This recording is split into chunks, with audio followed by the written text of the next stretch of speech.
well, Holden could also die because he's like 2-dimensional, but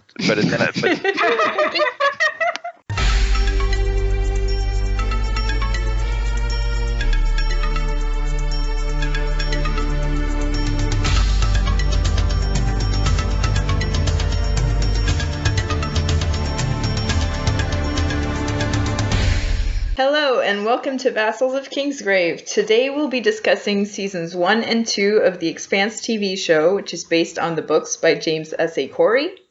This podcast will contain spoilers for all aired episodes of The Expanse and possibly minor spoilers for the first 2 books in the series, but we shouldn't be discussing anything past the season 2 break-off point. My name's Alix, also known as Aiwendil on the forums, and today I'm joined by Silvana. Hi guys, I'm Silvana, silvaubrey in the forums. And Mary. Hi everyone, it's Mary and Nymeria on the forums. Adam. Also known as drownedsnow on the forums. Patrick. Greetings, Patrick the Told on the forums. And for the first time on VOK, Mariana. Hi guys, I'm Mariana. I'm LillyKaneIsNotDead on the forums. Okay, so can you tell us just a little bit about how you found out about this podcast? Sure. I used to follow the podcast of Ice and Fire since 2012, I guess. And then when I ran out of things to listen from them, I went and found you guys on the forums. So I started listening to all the VOK podcasts as well. Awesome. Yeah. And now Who's your you're favorite? on it. Shut up. And it was not Patrick. Yes, Aww. thank you. Aww. And it was not from YouTube, okay? Okay. So We love YouTube. Hashtag YouTube. Hashtag content. So are you a book person or a TV person? TV show person? I'm a book person. You're a book person. Definitely, yeah. I knew the TV show was in pre-production, so I started reading the books before it aired. So that's where I started. So by the time the show actually aired, I think I read the 3 first books. And to clarify to the listeners, we're talking about the song Ice and Fire, of course. In this, Yes. When are we not? But we are right now supposed to talk about The Expanse, right? Yeah. Yes, we will get to that. Today we'll be covering Tyrion 5. Tyrion goes to space. Oh my god. This is basically the synopsis of this series. It's A Song of Ice and Fire goes to space. In space. Yeah. Yeah, The Expanse of Ice and Fire. Yeah. And that's why I love this so much. Yeah, so to start off the discussion on The Expanse, how about we each give our lemon cake ratings, or maybe proto-molecule ratings, for the show so far? And also as we go around, how you got into the series. Was it by the books or by the show? And have you read the books? Are you planning on reading the books? Etc. So, Mariana, why don't you tell us? Oh, okay. I started with the books, actually. It's been, I think, 3 years already that I've started reading the books. A friend of mine actually referred the books to me because I was kind of in I want to read some sci-fi instead.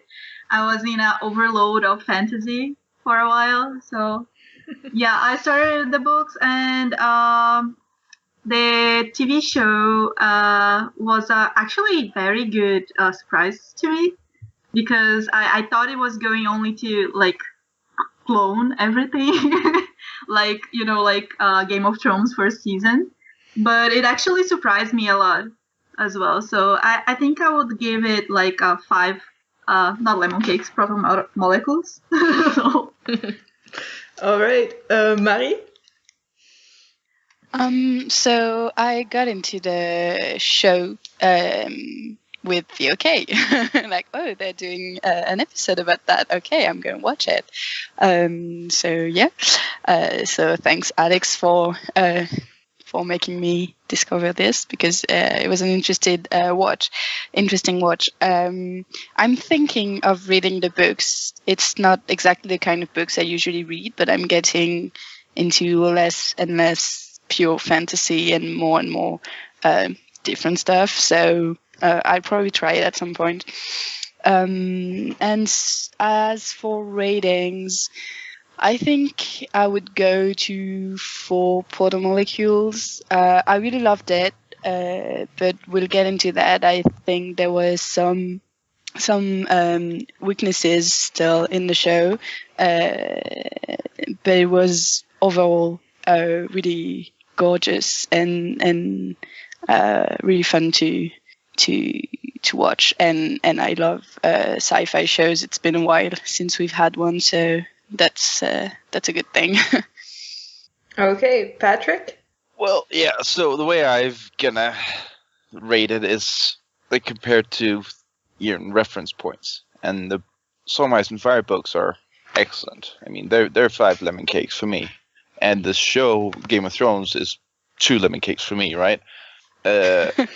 So Oh, Patrick. it's definitely better than HBO show Game of Thrones, no doubt about that. And is it closer to 5 than 3, or yeah, I think so. So I'll also give it a 4, just because it is good, and we will get into it as Nymeria said.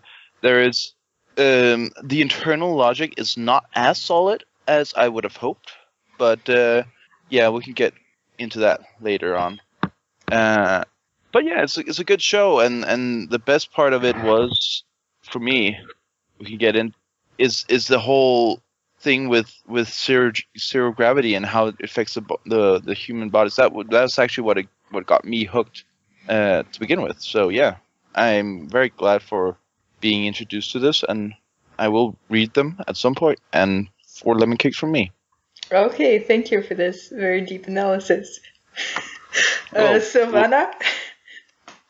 I blame George, basically, because I read one of his life journal entries about the Expanse, but I actually don't remember exactly which one was the first. I think I watched the first episode, and then I started Googling, and then I found George's recommendation. Yeah. To say. So I immediately, downloaded, because it's not available in Kindle store in my country. So yeah, I read the first 4 books in 2 months, and then start waiting for the 5th book. And I read now all 6 books and 5 novellas and 2 comic books. Ratings, I think I'll give it a 4.5 protomolecules, just because I think the show could be better. I like the characters, especially. It's really strong. I think the show is very smart. It is dense. It's really, really good. And I also like the fact that it has a lot of strong female characters in it. So yeah, it's we can talk about things I like from the series later on. Awesome. And Adam? Yeah, I mean, I just happened to catch the previews on TV, and just it seemed interesting. And after the first episode, I looked up a little more on it. I have the first book, but I haven't started reading it yet. Yeah, I don't know. It was just one of those things where I was looking for a new show, and Syfy's actually been putting out sci-fi shows again in the last couple of years, instead of wrestling or whatever weird reality stuff they're doing. And they've actually been some decent quality. I wouldn't say that this is better than Game of Thrones, like Patrick would say, but yeah, I don't know. I think it's pretty good. So, how many lemon cakes? I'd give it I don't know, probably 4. Misshapen protomolecule freaks out of 5. Okay. Well, I think I'd give it 4 as well, or maybe 4.5. I really enjoyed the show, and I feel like it's a very good adaptation of the books. It's pretty faithful, but it also adds new elements and new ways to tell the story, which is interesting. And yeah, the only qualm I have about it is Sarala, because I feel like she's so much better in the books. and they kind of, I don't know, made her character a lot more boring than she is in the books. But the rest of the show is very good. And I started reading the books about 2 years ago because my dad read them and he was so into it that he copied them onto my Kindle and forced me to read them. And it was like, I never read sci-fi before, and they were like the first sci-fi series that I read, and I was really into them. And yeah, now I've read all the books, all the novellas. I'm just sitting there waiting for the next one. And it's a good thing to have the show to pass the time and to have new things to discuss. So let's get to the nitty-gritty of this podcast. How about we start off with our favorite characters? Okay. Yeah. Who wants to go first? Me. Go ahead. You go, Mariana. Okay, favorite characters, definitely Naomi. She's my favorite character. Like, taking all the books I've read until now and the 2 seasons as well. And I think on the books, she's more or less at the same level as Sarala for me. But like you said, on the TV show, Sarala is a little bit less interesting, I guess. I don't know. I think just like her badassery got lowered. I don't know. But Naomi definitely, she's strong and she doesn't let Holden get away with bullshit. So I also love her relationship with Amos. So she's kind of like the mother of the entire crew. And I guess she's like kind of the glue as well. She makes like the bridge between everybody. So Yeah. definitely she's my favorite one. Mm-hmm. I shouldn't have let you go first because you said everything I meant to say. So. Oh, sorry. No, I'm kidding. I love Naomi too. Well, I cannot compare with the books, but even in the show, without everything from the books, I really loved her. It's a strong female character indeed, and very interesting. And also she's a woman of color, so I was like, oh my god, yes, finally. yeah, exactly. Yeah, definitely, it's nice, and she's actually gorgeous, which is like I want to get the same tattoo that she has, except I don't because I don't want a tattoo. But if I wanted one, so yeah, she's great. I love Alix too because I think he brings something lighter to the crew quite often. So yeah. Yeah, Alix is really funny. Mm-hmm. He's not just there for comic relief, but it does feel really good to have little scenes with Alix, just talking to his ship and floating around, drinking beer. Yeah, he's kind of like the fan, you know? Like, he's like the dude that's not really that much special. He's just like a normal dude. Oh, well, he's a really good pilot. Yeah. But he's like, his personality is very like normal. He's just not really into what's going on. He's just sort of there. Yeah. But I think that has a lot to do with him having a military training, and being able to just like Amos, just follow orders because you don't have an ego when the mission is on. Yeah, but Amos is more like he's fumbling. He is more like he follows Naomi more that he doesn't know what else to do. Like he doesn't trust himself so much. Well, we know about the characters though. I see that, but Alix I feel is more like he's just like support, like emotional support for everybody.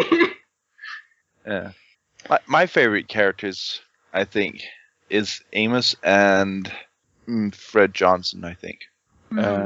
Because I like that they could be perceived as evil, but their missions are either noble or directed in a noble direction.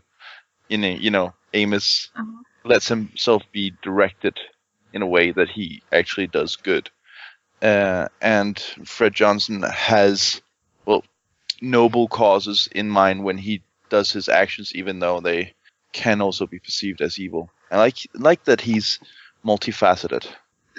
Okay, I just saying something. I don't know if I can just say stuff like that in the middle of people, but something that about Amos is that I think he spoiled all evil characters for me in all the books I've read, after the Expanse, because sometimes you have to feel bad for an evil character, because he's so, oh my god, he was so tortured, he went through so much stuff, and then you see Amos and you're like, oh, BS.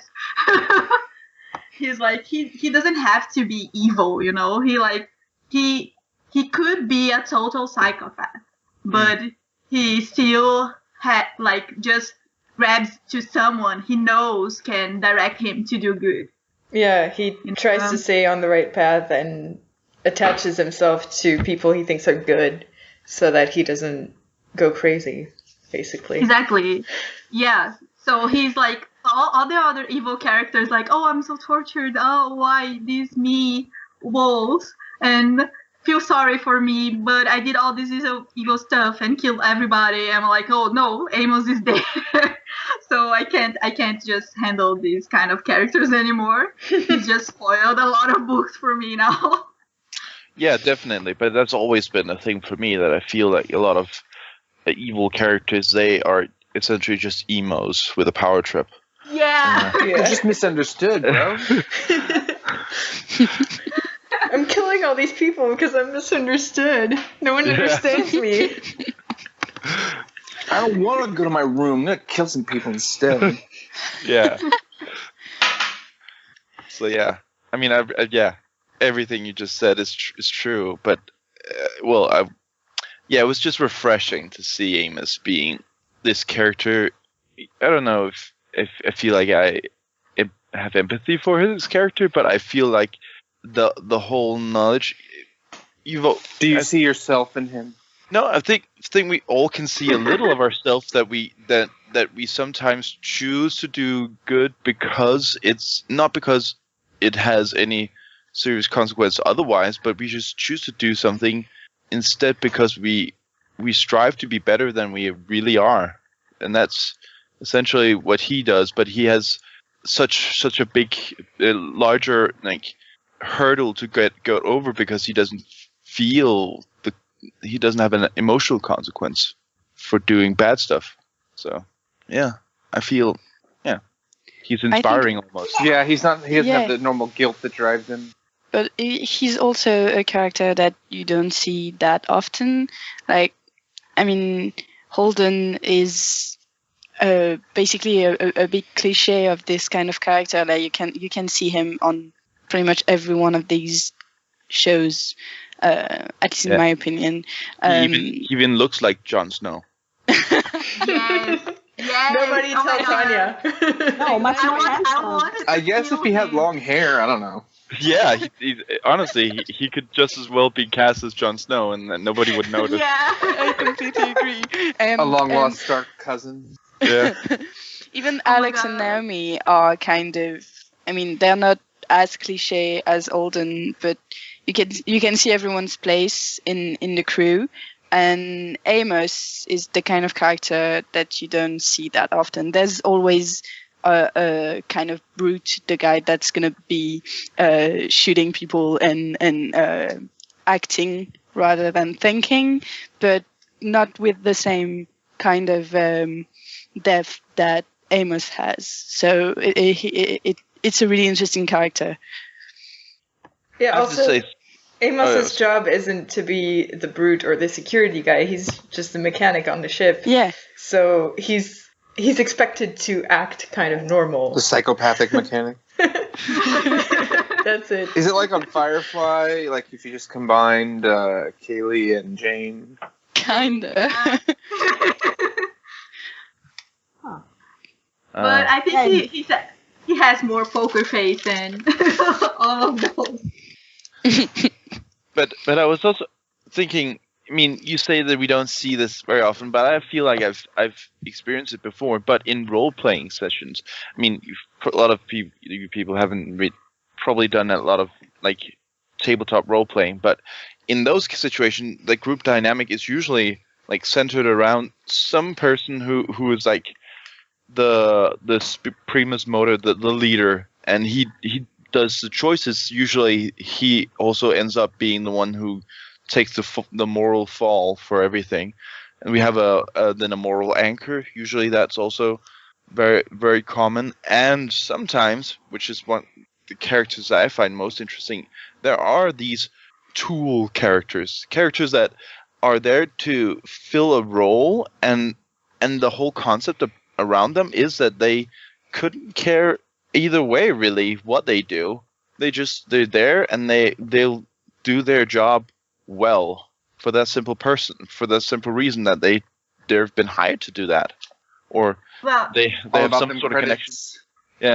Yeah, but it doesn't make sense because the Expanse actually began as an RPG, right? So it's actually did it? Yeah, they were player and master of the dungeon, kind of, and they just like play with their friends, and they one day just like, oh, this would make like good books, and they start writing it. So it was actually a game first, yeah. Well, yeah, because that's pretty neat.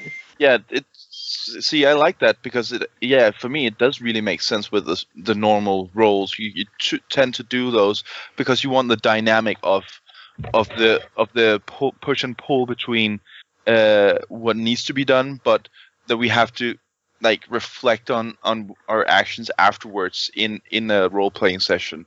Otherwise, the moral choices don't really have a depth to them. So I like that concept very much. Mm-hmm. That they actually did that beforehand. That makes sense. Yeah, I didn't know that. Interesting stuff. Any other favorite characters? Mine is actually same as Patrick. It's Amos Burton. But I would like to comment on the actor, Wes Chatham. I think he's perfect for this role.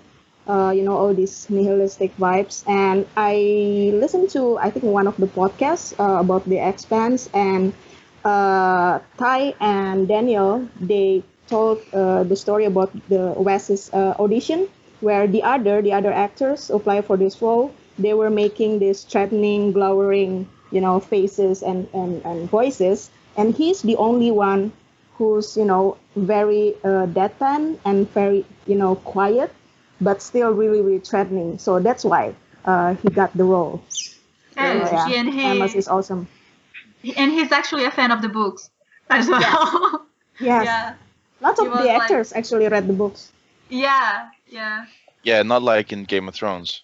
That helps. I mean, well, like some actors, I feel like it's so pretentious and it's just them being lazy, but they're like, well, I purposely didn't read the source material because I don't want it to influence my interpretation of the character. You're like, oh, you just don't want to read it and be like, oh, we're not doing that. Like, yeah. I totally agree. Some of the actors said that in the Expanse. It's just. I would also like to add that Nikolaj Coster-Waldau, the Danish person, he read the books. So suck it, you other guys. Yeah, because it's such a cop out. Because it's like if you read the books and you're a real actor and you want to go a different way, that's your job. You act differently. Like exactly. If you are a good actor, you just enrich the character by yourself. Yeah, you're like, oh well, I read the book and now I can only act it one way. I've screwed myself. Yeah, the director's not happy, and I'm a terrible actor, basically. Yes, exactly. I mean, how many people have done a terrible performance in the Shakespearean play because they knew the ending of Romeo and Juliet? Oh my God! I can't play that role anymore. I mean, it's just. Yes, I'm mixing player knowledge and character knowledge. So stupid. So yeah. Oh, I completely forgot one favorite character though. Gampa. Gampa for the win. Oh. Wait, Yeah. which one is that? That's the guy who's like a doorman on the spaceship. Like they need to get only 52 people, and at the end. Oh, right. that guy. He's a boss. Yeah, that was just a great sequence. That whole Yeah, definitely. that was I what they can do with this show. I mean, I don't get emotional very often, but I wept for him. I mean, he was too cool to not be emotionally involving. I mean, Gampa. You can't see it right now, but I'm doing the belter salute. Oh. Yeah. Oh, Patrick. It broke my heart. Yeah. No, actually, one of the characters I love is Bobby. So. Oh, I didn't Yes. like her at first, and then it got better. I liked her. As soon as she's on Earth, I started. Yeah. Oh my God, her reaction to Earth. Yeah. I was just so like, oh my God, who would have thought like about that, you know? Yeah. Yeah, they live their whole lives in space. Yeah, Bobby's one of my favorites too. She's just And I like that she doesn't need like, oh, I'm sad because I don't have a romantic interest. Like what? Nope. Nope. She has a really great quote. I don't use sex as a weapon. I use weapons as weapons, and that's just. Exactly. I was about Awesome. to say that. Yes. It's very memorable. Yeah, I mean, in the last episode where she at the last moment saves Sarala, she I like that she is a soldier, and you can tell by the way she reacts to the situation. It's just, people are she's just cool, and the way she also talks to that guard in front of the ship, the pod. Like, I mean, whatever you do right now, it's gonna end up with me kicking your ass. So Yeah. so if if I didn't do anything and just walked away, you would not do that? Yeah, sure, I could be persuaded, and then afterwards, like, you probably just need to knock me out or something. Just Yeah, it's funny that not funny, but it's like I like that the guys, they don't underestimate her because she's a woman. Like the men are actually afraid of her. well, she's a soldier and she's a Martian Marine, which, as far as I've gathered, is like the ones you should be the most afraid of, because they go hardcore when they go military. Yeah, and in the books, like she's like Dwayne Johnson's little sister, right? Yeah, pretty much. She spends her entire vacation lifting weights.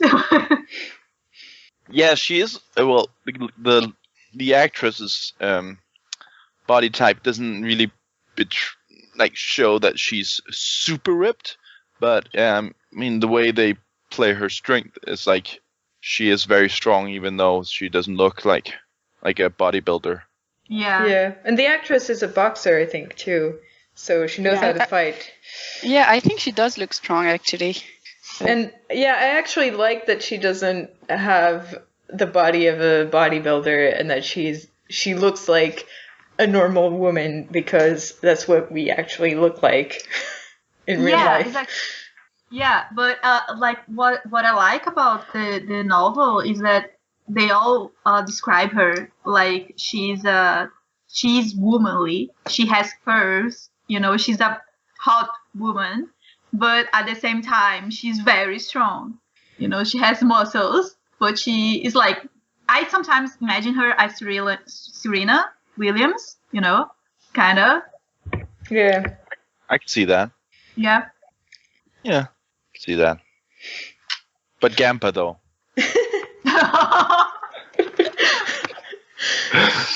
Game. Yeah. Well, it's pretty great that just this minor character who was in one episode can make such a big impact on us as viewers. Yeah. But that's an interesting thing about this show, I think, is along the 2 seasons, and that's not that many episodes, you meet a lot of characters, and some of them just stay for a few episodes, and it's like, it's not something you usually see in TV shows. Usually you have a cast that you basically follow, and a few additional characters from time to time, but here they don't mind introducing people just for 3 episodes and then never seeing them again, or at least not seeing them again for a while. And I think that's interesting. It makes it more realistic in a sense. Or endorses case 5 minutes, and then yeah. Yeah, like Diogo. I really like that character actually, since the first season. And the actor, he was like doing this whole campaign for him to come back to the second season. And the character actually like plays major, like important roles in the story. But he's such a minor character, you know, like he just appears from nowhere. Sometimes like, oh, you're still alive. Yeah. What are you doing here? You were in another planet. Yeah, but it wouldn't, story-wise, wouldn't have made sense in the show if they just showed him being jettisoned and left in space, if they didn't bring him back in some way. So I mean, I always felt like there was except for besides from the reason that we knew that you know, the checkpoints and controls are pretty harsh and you need to do a lot of stuff to avoid those. I also felt like it was obvious that he would be useful later on in the show, at least. Mm-hmm. Yeah, So- well, like, yeah, I went into the show knowing that he was going to be useful. But, but when you, like, at the start, I wasn't expecting, like... I feel like the novels are very much like George Martin, in a way that sometimes some characters just disappear and die, and that's life, you know? Yeah, and the novels also take place over, well, the whole solar system and over a very long time Years. span. Like, Yeah. we haven't gotten to that point in the TV show yet, but between some books there were like 3 years or 5 years gaps. So it's pretty easy to have just like characters that appear once and are never mentioned again because they're nowhere near the main storylines. Yeah, Yeah. It makes a lot of sense. It's just not that common in TV shows, but it's indeed due to the fact that they're on different ships and different planets all the time. But like even all the characters from series that we meet at the beginning, the people from the police station and stuff like that, and we just never see them again. And that can be just a little surprising when you're used to shows where when you meet characters, you're going to follow them for quite a while, and then Miller leaves and you just don't see them. And that's okay. But in other shows, you would have expected like the lady cop to go with him, or I don't know, but they just, no, they stay on series because that's where they're supposed to be. And I think it makes a lot of sense. Yeah. It's a lot more believable, I think. Yeah. Mm-hmm. Other characters? What do you think about Holden? We haven't talked about him a lot. Oh my god. He annoys me. He annoys me a lot. Guys, Like I liked him at first, but then You not so really much. liked it? like not really, but No, you kind liked of- him at first? I don't know. I like kind of the way I loved Apollo in Battlestar Galactica, or Oh, that kind of no. characters, you know. But then it changed. I mean, then my view of him changed because things got deeper and he didn't. Basically. Actually, I'm kind of like, if another character hadn't showed up in other books and stuff, but just talking about the series, and Holden is my kill character, you know? Like, if it wasn't for Naomi, I would have killed him like 1,000 times already. He just makes stupid decisions on top of stupid decisions. He's too, I don't know, he's too idealist, you know? Yeah. Yeah, definitely. He's so innocent, and I'm like, really? How are you alive? You don't Yeah. even know what you're talking about. Ugh. Come on, he's No one living, understands. It's so he's hard. living among the Belters. He's living among the Belters for like at least 5 years, and it's not an easy life.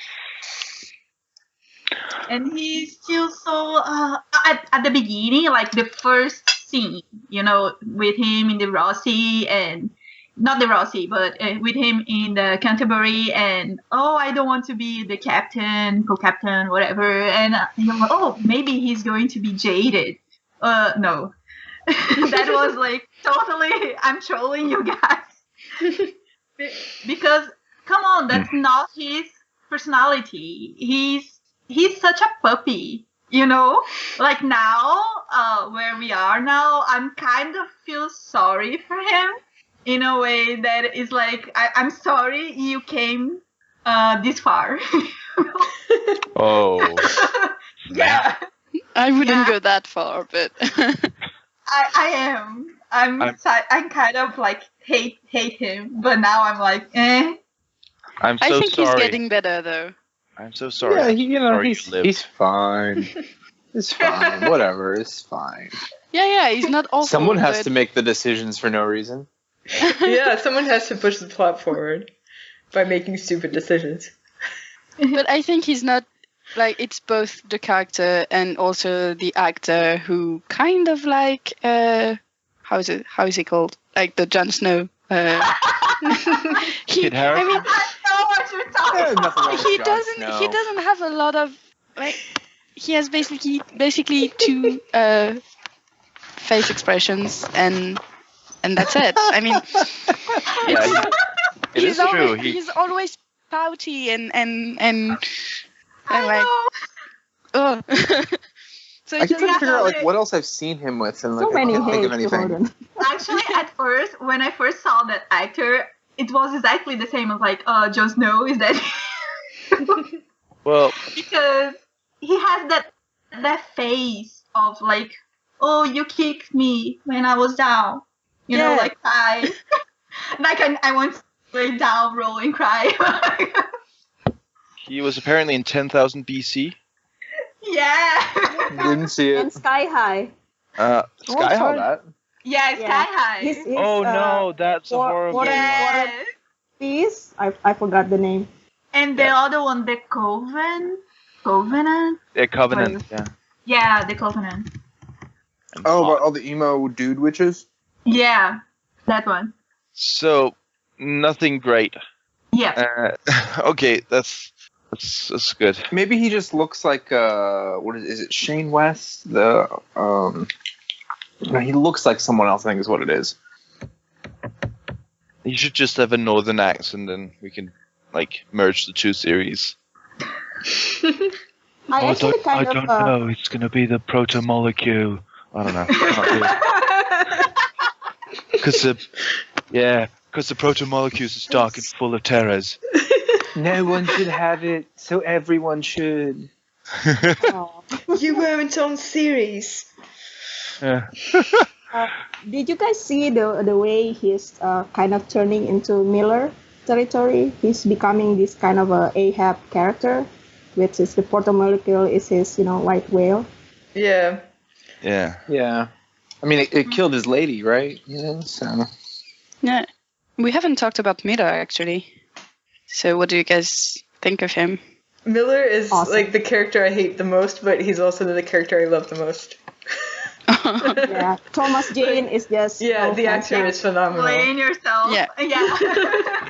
No, Yeah. but he's just so annoying, and he has all these like self-destructive habits. He doesn't care about life. He doesn't care about others, and he's just mopey all the time. but it feels so well with the story. Jon Snow doesn't care about the others. Yeah. Oh my god.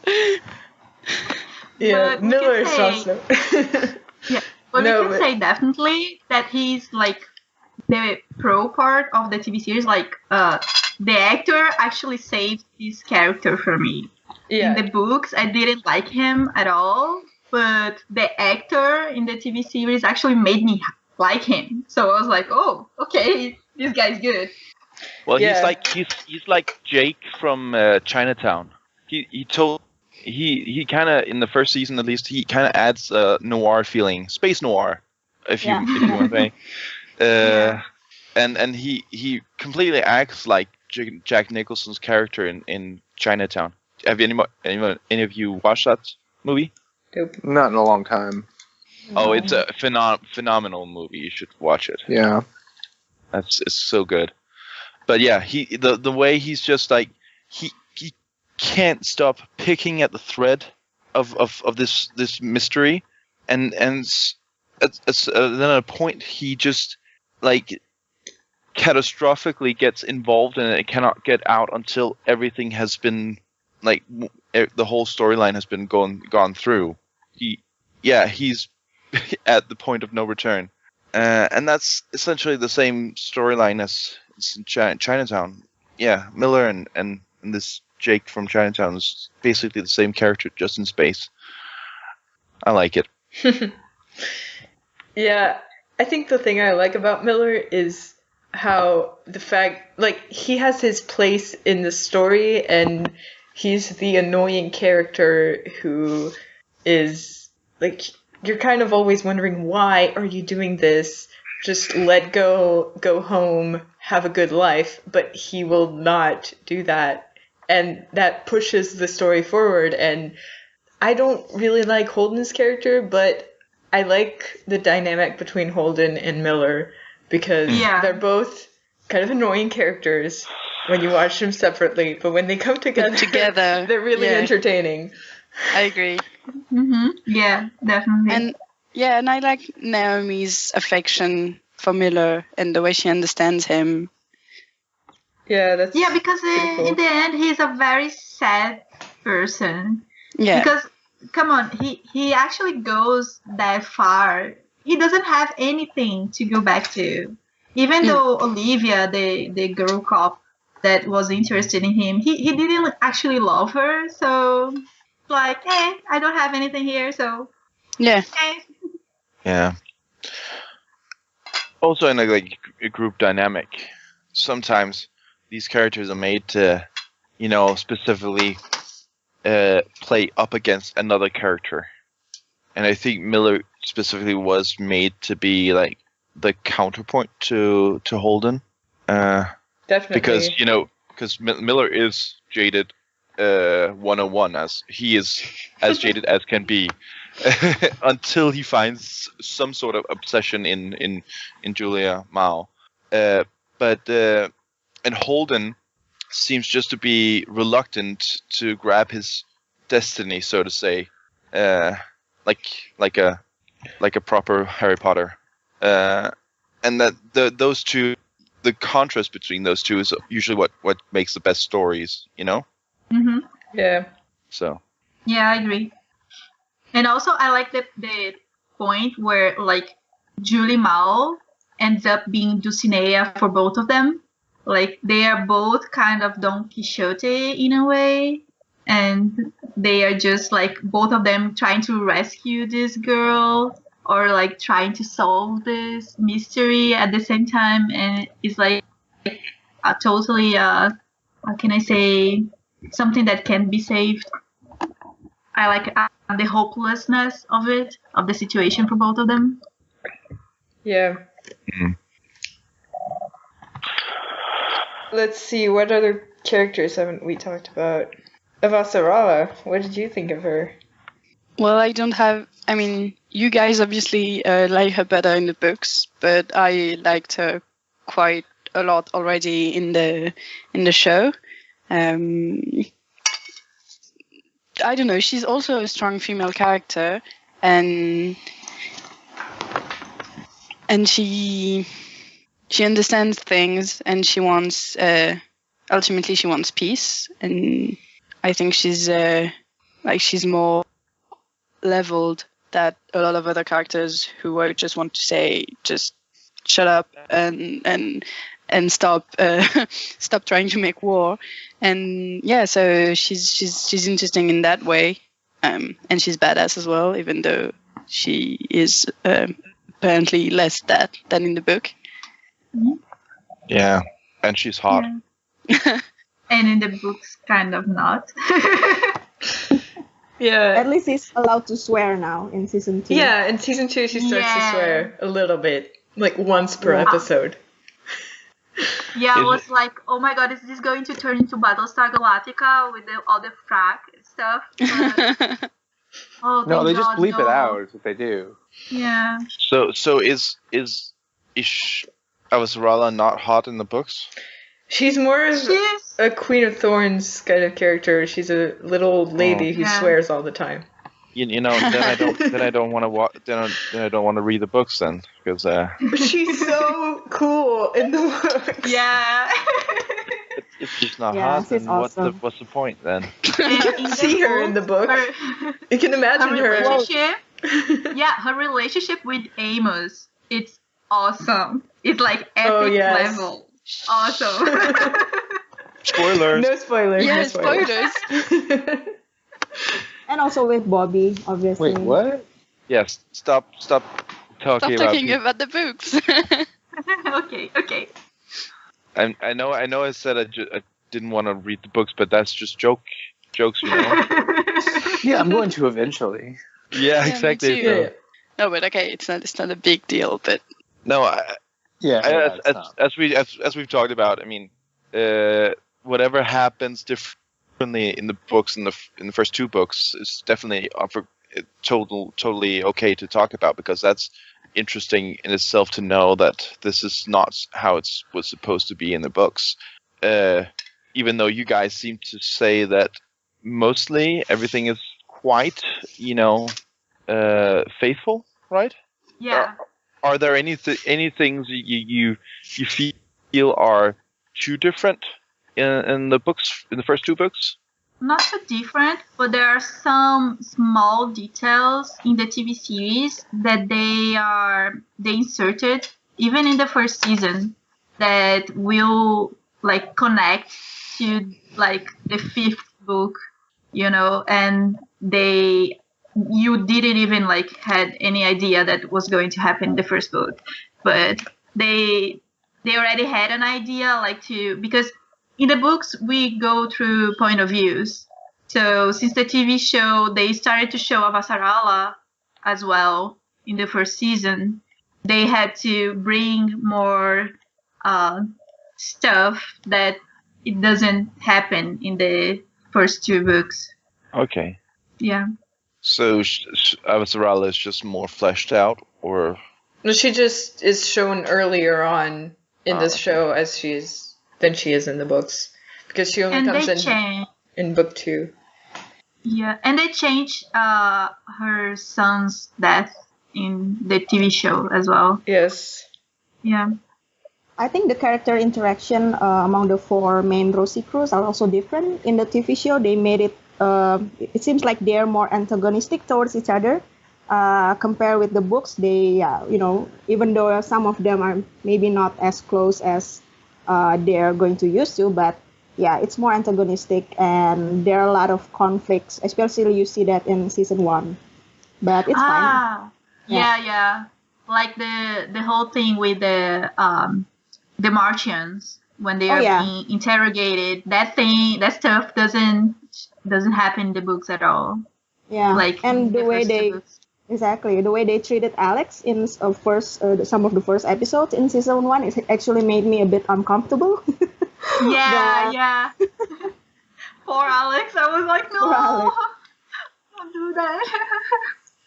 But I think having Ty and Daniel within the writing team really helps. So every time I see something different, I always have to remember, this is actually blessed by the authors, because they are in the right team all the time.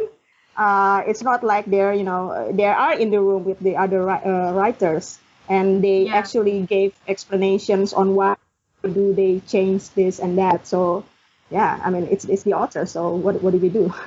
Yeah, and sorry. Okay. I was just saying that I wanted to say that the Kotya with the Kotyar, he's also kind of cool. Yes. Yeah. Definitely. I like the way he's like he's honor bound. He's like a soldier with honor, but he's also like jaded as hell. I was like, he's like no, he's essentially like Amos. No, the way you said it was really funny. I agree. Okay, I don't know. That's just me. But yeah, I meto he's really good. He's really good, and in the way he's like a reflection of Amos as well. In a way, they do tend to have the same sort of notes in them, like this soldier-esque tool that has their own like problems and don't really object to violence or killing and stuff, but they have some sort of moral code that they've put on themselves to guide them. Yeah, so they kind of not the same character, but they have the same character notes to them. Also, I wanted to say about the first season as well. They during the interrogation, we get to know those stuff about Naomi and the OPA, and actually that just comes into play way later in the books, like way later. You see, yeah, there's a lot of spoilers in season 1 actually. You see, I like it better this way in the show because the whole I never liked the idea of a hidden, secret association to something that you might be fighting against. Just to create, this, just to ruin the dynamic of the group, essentially. So, but it doesn't play like that. Actually, it's way more organic. Yeah. Yeah, I don't know. I mean, if it's well enough, then okay. But I do like that they just put it in there, and we know it, and everybody starts up knowing that she has these associations, but she has the crux is more that she has chosen not to turn her back on them, and that's the interesting point of her story. Yeah, and I also like the fact that they are not immediately all on board together. Like they don't know each other that much at the beginning, at least in the show, and like there's all this resentment as to why they're here and why there were the 4 people in the shuttle in the first place, and so I think it's interesting that they're not all immediately let's be a family and go through a lot of things together. It's a building relationship and not immediately. Yeah, I think in the book it's a little more secretive. Like they all know that everyone else has secrets from their past because, well, they were all on this ice hauler that was not a very prestigious job, and basically the assumption is that if you're working on that ship, it means something not great happened in your past and you're kind of laying low and trying to make it without interfering in anything else. So they all know that they have traumatizing stories, or at least unsavory ties in their past. But we don't really find out about those until book 5, where we get the point of views of all of the characters on the Roci. Mm-hmm. And even Naomi, we don't really know about her past. Even she doesn't even tell Holden, even though they're in a relationship for like 4 books before that happens. And by like 5 years or something. Yeah. A really long time. Yeah. But there's this unspoken rule from the start between the four of them that they don't talk about their past. And that's pretty much what they built their whole relationship on. And yeah, they end up having, well, this really close relationship, even though they don't know a whole lot about each other. Oops.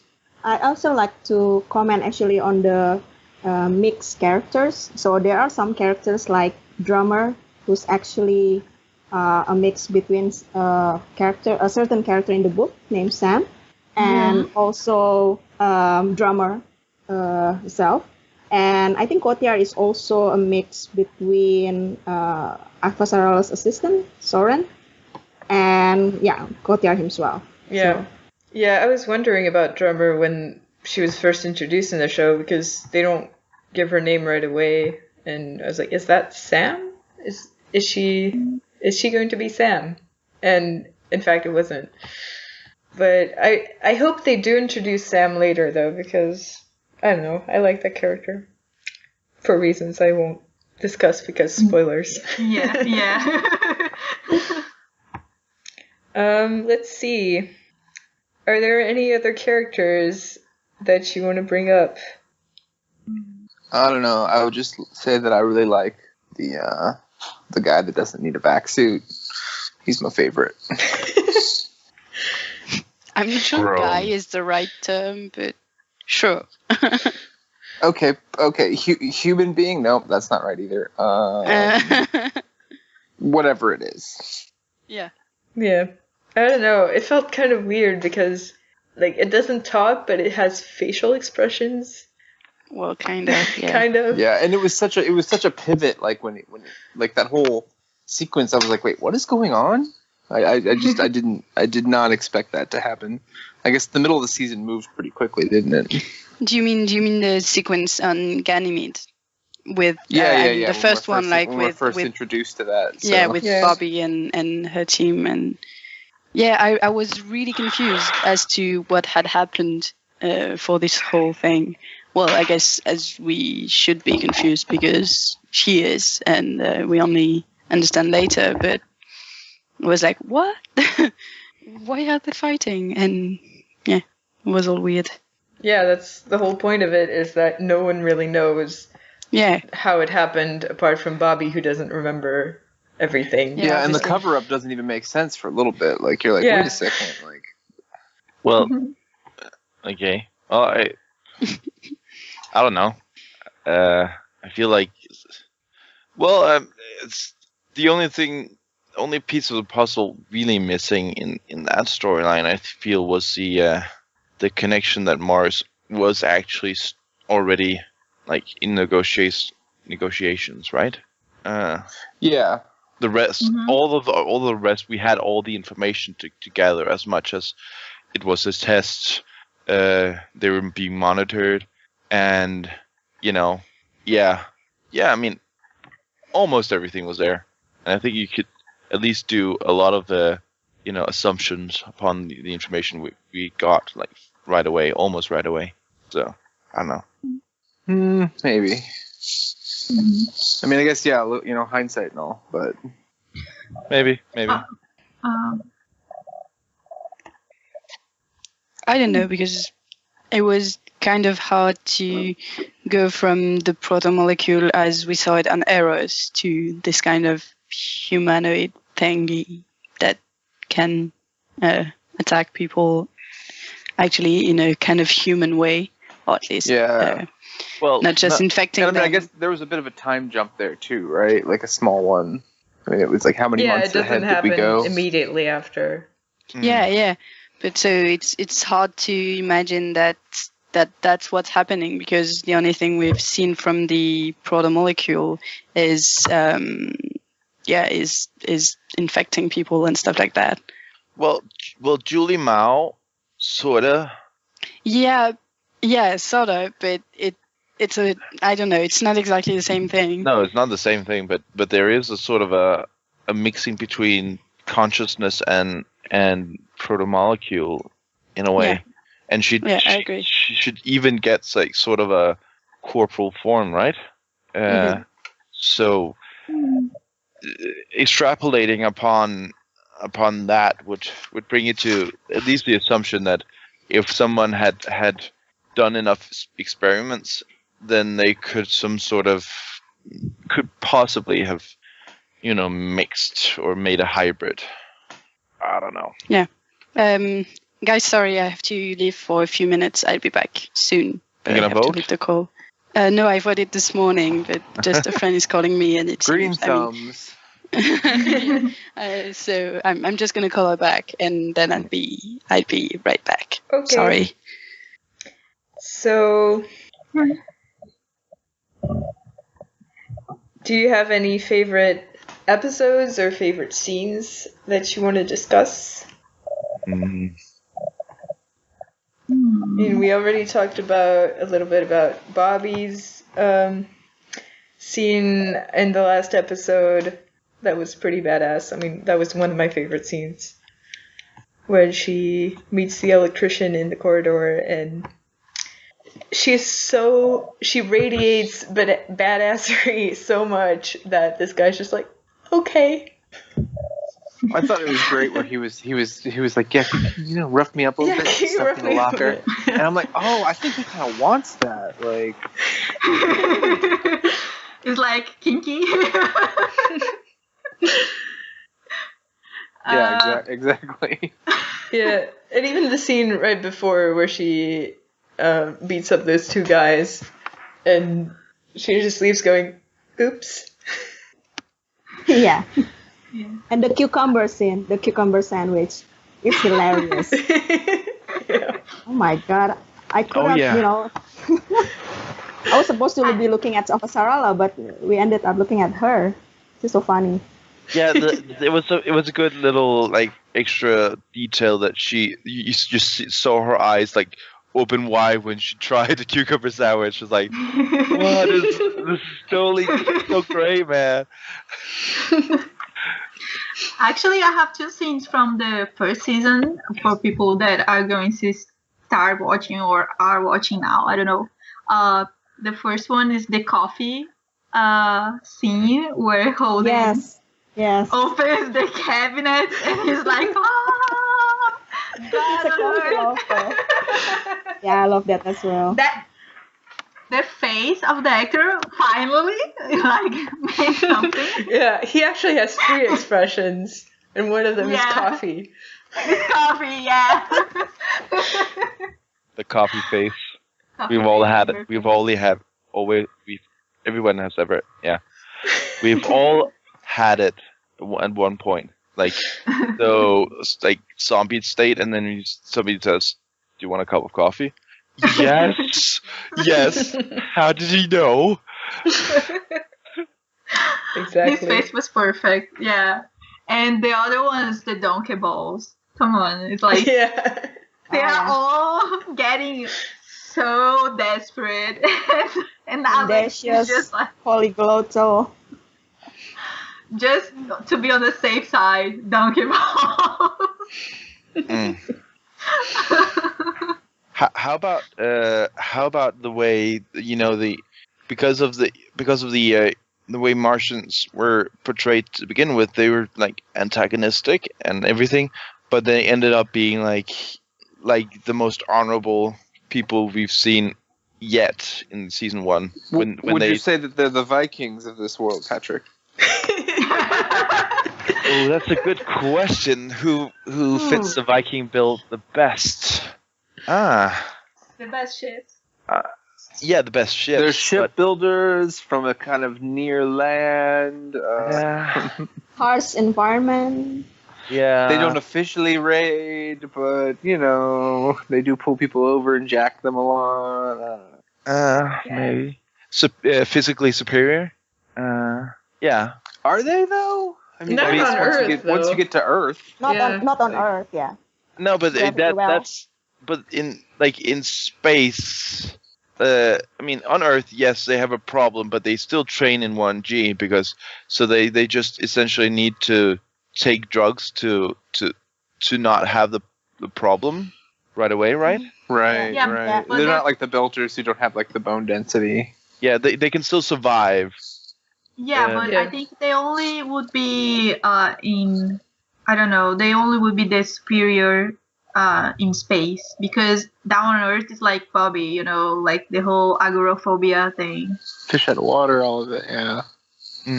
What I thought was really sad was like the ambassador ever talking about how he's like, yeah, these Martian kids, you know, they don't care about like terraforming the planet so it's livable, you know. I'm like, dang, like you'd think that like everyone could get on board for that, but all right. Yeah. But people become complacent. They see this is acceptable. Why do I need to do extra work to make something even better when I can live with what's in front of me right now? Essentially.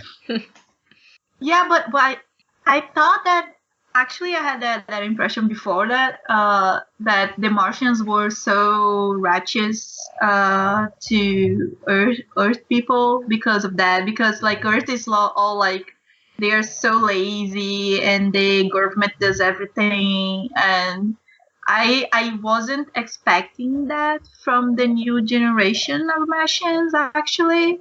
No. Yeah, actually. Especially because Bobby, she's not like that. Ugh, these dang millennial Martians. Exactly. Millennials spoiling everything. Yeah. Those 23rd century kids. Am I Yeah, right? the third millennials or the second millennials. I don't know. So Centennials. yeah, I don't know.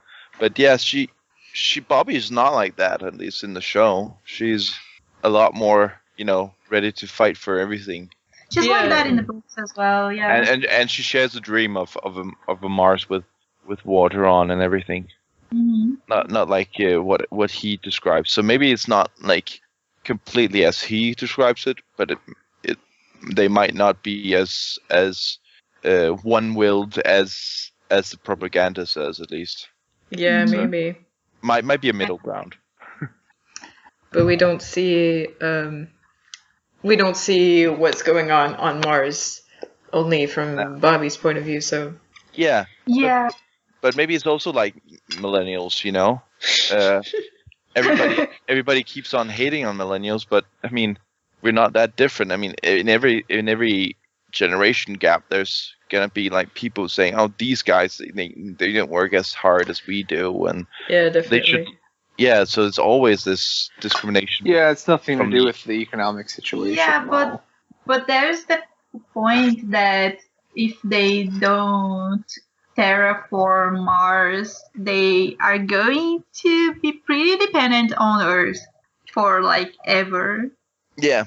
Yeah, I mean, if they actually terraform Mars, maybe they could go to war, you know, and not have to worry about, you know, pissing off their supply chain, basically.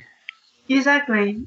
Yeah, I think that's the whole point. Like the ultimate freedom, you know, for them. Yeah, definitely. But they have a problem that they need to defend Mars from Earth as well, or at least they feel they do.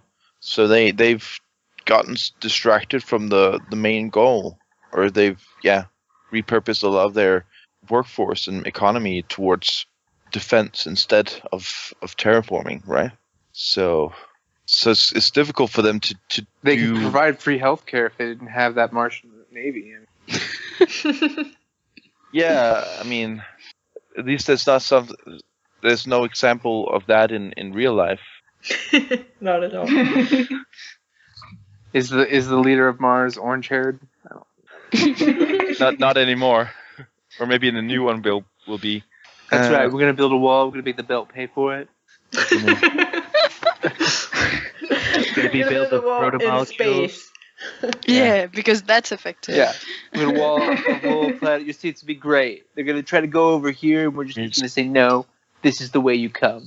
Yeah, it's like whenever you want to go, you cannot go under or over it. That's not possible. We just make a wall. Okay, actually, joke aside, that could be a way of terraforming Mars, is to kind of build a big sphere around. Yeah. Like in Rogue One, build like a giant, like, you know, shield around the planet. Yeah. No, it's more like Interstellar. Oh, yeah. Mm-hmm. Yeah, I mean, you could do that. or biosphere, whatever. But yeah, I mean, it would be better. I mean, Elon Musk has propositioned a few ways of terraforming Mars. Yeah. One of them, which I like the best, is just you can use nukes and then come back in like 30 years. Yeah, he said like we can do it the hard way, which is they say we can expel gases and whatever and build a floor or whatever. But essentially, it would be faster to just nuke Mars, and a lot of the chemical reactions of a nuke would work in the same way as actually, What? Yeah. So that's his point. That well, we should maybe just Counterintuitive. Yeah. We should do And then in a 1,000 Elon Musk years, podcast. it would be habitable. Like, He's a lot of other people just said like, why don't we just do what we do here, like pollute. Essentially. we're gonna take all of our toxic waste and send it to Mars, and in 2 years, Mars will be habitable. What? Yeah. Yeah, but essentially, we're gonna just do what humans in this century does best, like pollute, and we're gonna export all of the oil companies and everything like that, like pay them to go to Mars. Yeah, good idea. Yeah, great That's a idea. good idea. Let's do that. Anything else about the Expanse? Well, it's sort of like about that. Yeah, it is, but I was thinking that more far. about scenes in the show. How about going further down on your point list? There's are you a Martian, Belter, or Earther? What do you mean? Like, do we feel allegiance to one of the groups? What? Yeah, like what team are you on? Martian. Yeah, Martian. I'm Team Stealth Ship. Yeah. Wow. I'm team Chaotic evil. not dying. So Yeah. I'm here Team of on Earth. Sarala. Oh, on So you're Earth. team of Sarala, yeah. Yeah, it's difficult actually to answer because from basically all parties we don't know people who really want to make peace. I mean, we do, but like there's Sarala, but on the Martian side we don't know a whole lot about. And the only character we can really like is Bobby and also Alix, but I'm not sure he can be considered a Martian anymore. And so it's, at least at this stage, I would say it's kind of difficult to be on the side of Mars, but at the same time, I want to be on the side of Mars because, I don't know, I feel I'm rooting for them, for them to be able to terraform their planet and everything. Oh, deliver the belter, Sasuke. Oh yeah. Yeah, I think I sympathize more with the Belters because, like, their life is not easy. I mean, Martians Their either, life is but awful. I just I'm not couldn't saying I imagine. want to live in the Belt. I just Yeah, I just want to be Like one of the these people. Earthers who actually, got a job, and I'm good. yeah. Yeah, you could be like Amos or Holden. Or Holden's parents. How Yeah. many Yeah, were there? 8 or Yeah, he has 8, 8 parents. Hey, yeah. Yeah. That's also pretty cool. And kind of weird. Like, Well, there's a nun in the middle of it, right? There's a priest and a nun, something like that. I don't remember. I yeah, don't know. I think there's What a do we priest. know about their parents? Yeah. His parents, yeah. So, who do you think got shafted the most in the 2 seasons? A lot of people get shafted for one reason or another, like Sirius and other people, but Or gets airlocked. yeah, spaced as it's called. Yeah. I sort of empathize for the Mormons in a way. they're just really nice guys in this. And then they're just like, well, They just want to no. go on their great big journey or whatever, and Yeah, then exactly. their ship gets completely hijacked and in the end it's useless. Like Yeah. yeah, exactly. Well, they couldn't know it was going to be useless. Yeah, but You it does just- seem like. Well, I get why they did it, but it's like, yeah, poor moments. You just needed to talk to the protomolecule and work. If they just, I mean, that just makes that sacrifice of that ship so much more useless. Like, because of the simplicity of the solution. I'm not sure actually it is. I mean, like they can talk to Judy Mao / the protomolecule, but it takes getting in there and having someone like Miller to actually talk to her. I'm not sure. This was an obvious solution for everyone. Yeah, and Miller was only there because he wanted to die. So Yeah. you have to find someone who wants to die, who's also willing to communicate with an alien life form. I don't think they're that easy to come by. Well, that and he was in love with her. Yeah, kinda. also. Yeah. I mean, but it's just anticlimactic in a way. You know what's anticlimactic? Was the dodging planet. Like in my head, it was going to be like, like football, the goalie kind of stuff. I was ready to see the planet actually moving, and it was just radar stuff. And I was like, no, where's like the whoa, dodge? Yeah. I mean, it was kind of like, so what's happening? Oh yeah, you didn't hit the planet, hit the asteroid. Yeah, Oh. that was like, oh, okay, but I didn't see it. I wanted to see the planet just like jumping, Whoops. But it is difficult though. I mean, you just assume that it picked up pace, and that's. But it was my favorite. Yeah, it was my favorite scene from the book. But it was, I know it's going to be awful to film it. Mm. I think they actually did pretty good on a lot of special effects and space battles and ships and stuff. Yeah.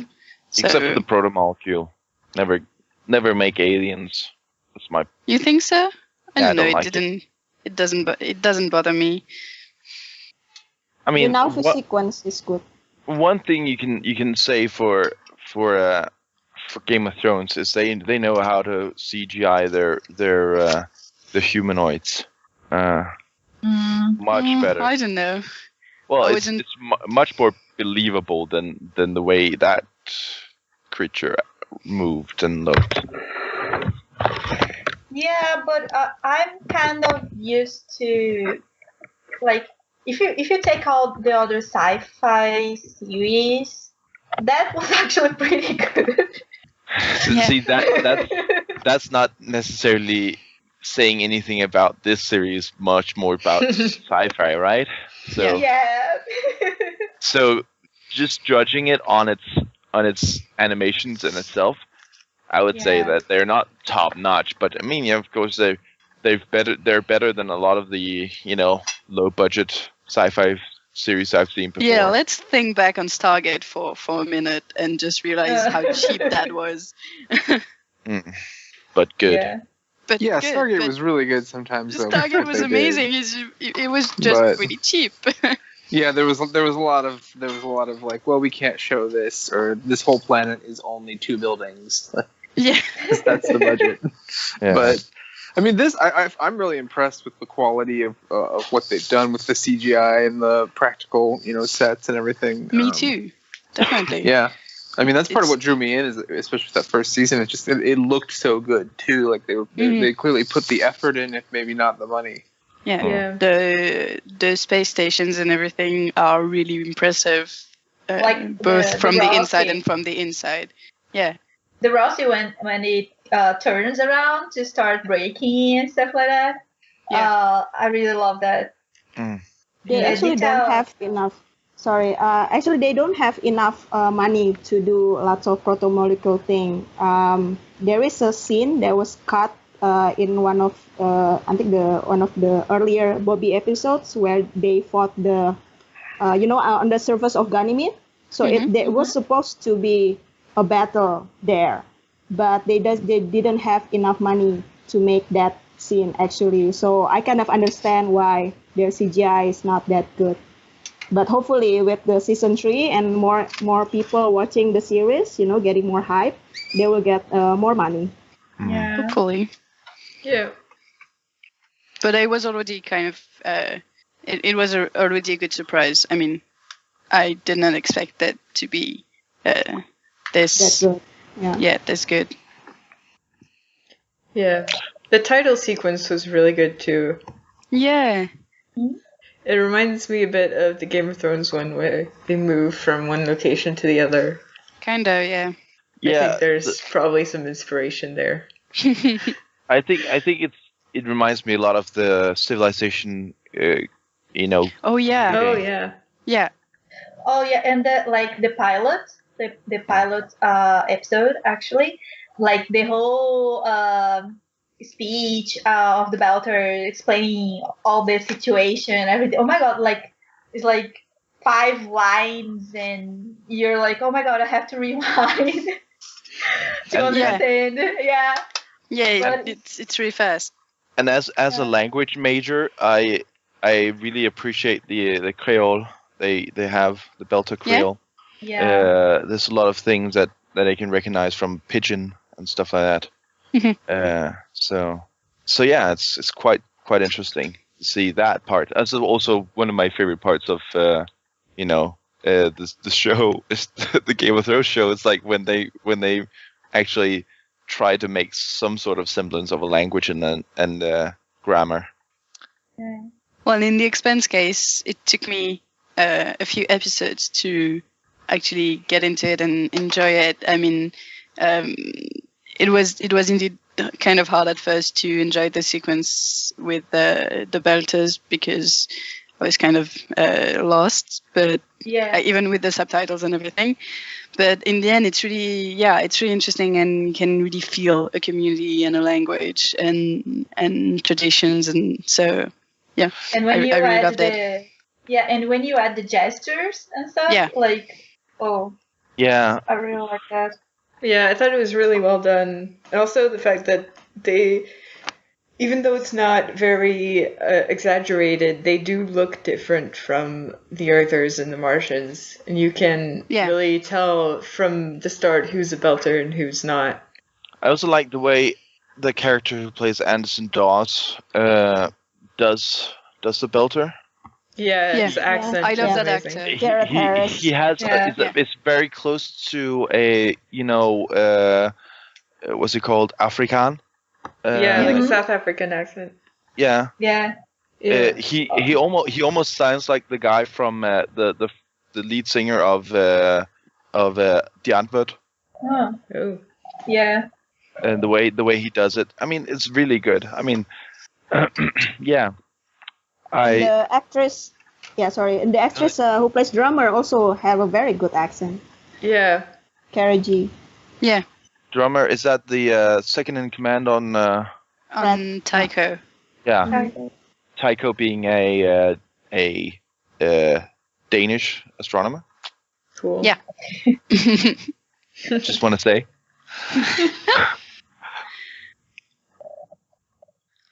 Yeah. Yeah, so any favorite Belter slang? I like Sasake just because it feels natural to say in a sentence. Like, Yeah. I like when they say Kopeng because it's the most Frenchy thing from their language. Yeah. Oh.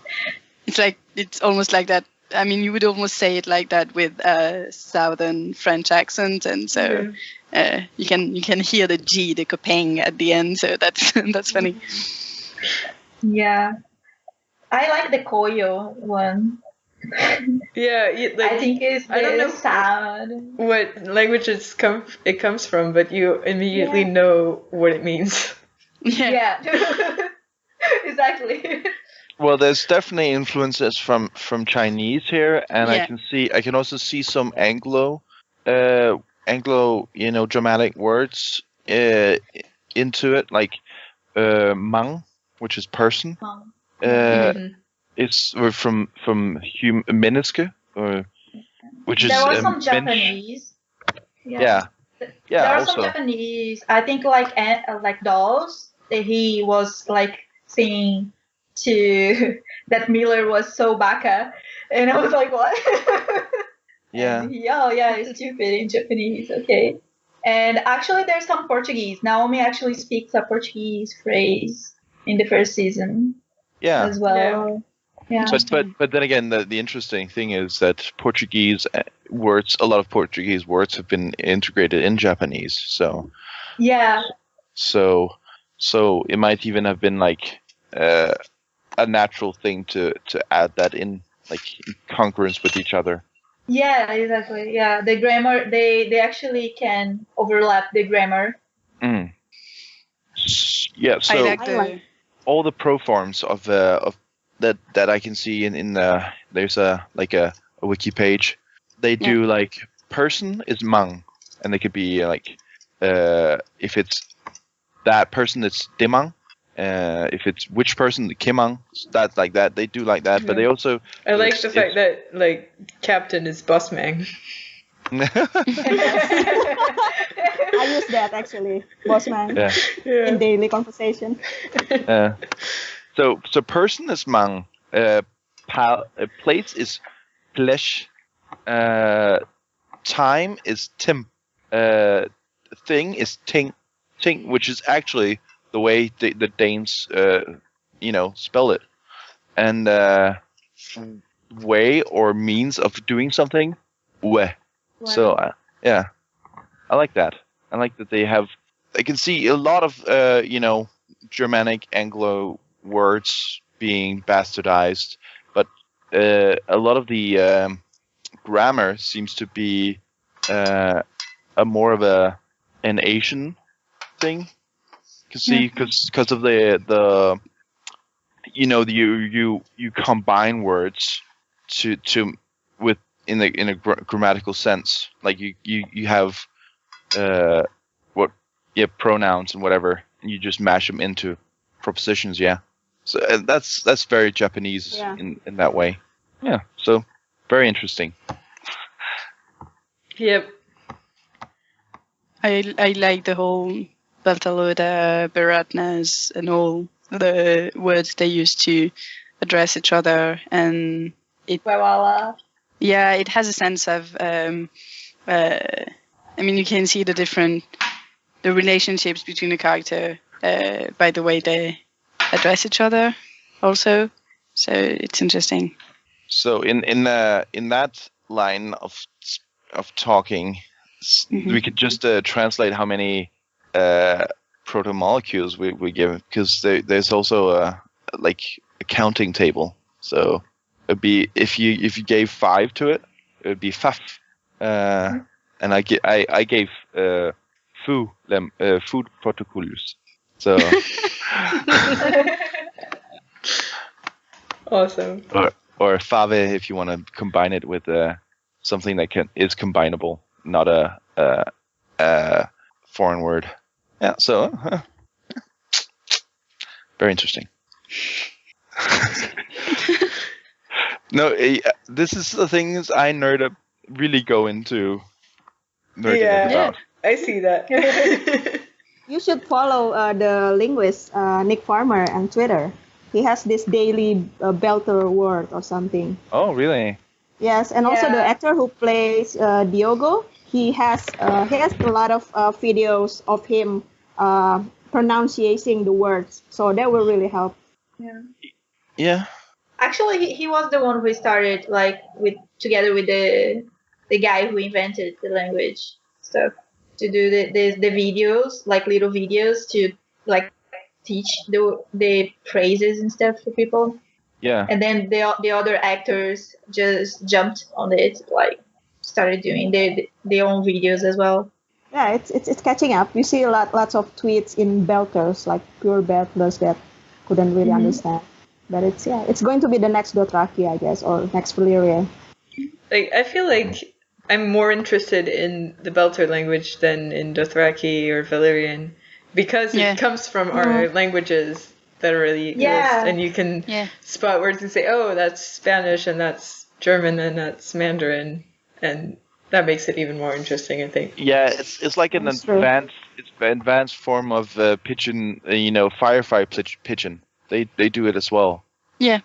Mixing Yeah. English and And Mandarin. Mandarin, mostly. yeah. Mandarin. Yeah. So that's. It feels like this is just an advanced version of that. hmm In a lot of senses. Sasuke. Actually, the the atmosphere of Firefly and of the Expanse. I mean, it has some similarities in the way you perceive the show and the community is in it. Like in Firefly, you have all these outer planets. Which are really poor and people are struggling to have something to eat and to be able to, there's all these disease and stuff, and it's really a hard life. And there's the inner planet where they basically don't care about that. And you kind of have the same thing here between the Belters and Earth and Mouth, and yeah, that's a nice parallel. I don't know if it's an inspiration because obviously the books happened. I don't know when, but like we cannot really say that the Expanse, the show, got its inspiration from Firefly because there are books before that. But it's interesting to see the similarities between the two. Mhm.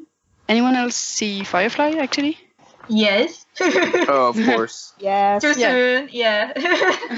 Okay. I haven't because I'm afraid I'll be too sad. I actually watched it when it was airing. Oh, Yeah. Yeah, well, that was a weird show. It's like I caught an episode. I think it was probably the second episode or something. And I'm like, this looks interesting, but like they literally they showed I think it all. changed. It was like 13 episodes, and they changed the airtime Yeah. like 6 times. And Yeah, and So they, I just they showed I was it like, wait, all what?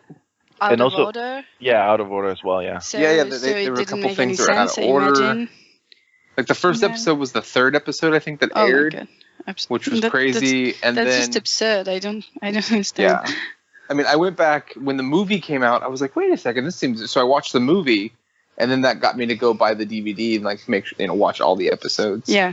Of the show, and I was like, wait a second, I've been had. This is a good show. Yeah, there's Exactly. no more of this, which sucked, but But I Yeah. think it's still something that you should watch, Alex, even though you're going to be sad when it ends. Yeah, I have to watch all these sci-fi shows now. Yeah. Do you guys want to keep talking about The Expanse, like the few points left on the Google Doc? Yeah. Yeah, I want to know what your predictions are for next season. I have no idea. I just Everybody don't. dies. Isn't it? If it's Song of Ice and Fire, then everybody dies, right? Yeah, but thankfully it's not. I mean, Yeah. It's in space. Yeah. Oh. Yeah. Big difference. I don't know. I feel like, and we will get into this on a later point, but it's difficult to know because of the problems there are with the proto-molecule not having internal logic to it. They're trying to build one now, but it feels like a lot of it is just whatever they need to work at that specific moment. Like I agree.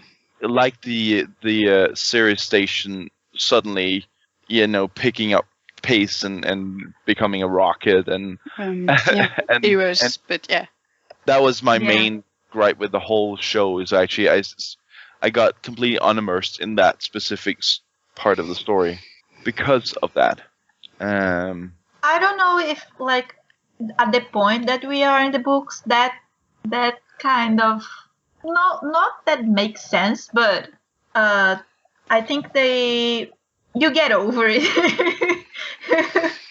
But I don't want to get over it. I want to have a set of rules that I can see that everything they explain fits within those rules. Yeah, because for the moment the proto-molecule thing is not really self-consistent. Like, Yeah. it doesn't have actual rules as to how it works, and like we know it feeds from power sources, But Radiation specifically. radiation and yeah, but that's pretty much it. And from a scientific point of view, I don't get how you go from that to making an asteroid move. So Yeah. And it gets some form of conscience as well, right?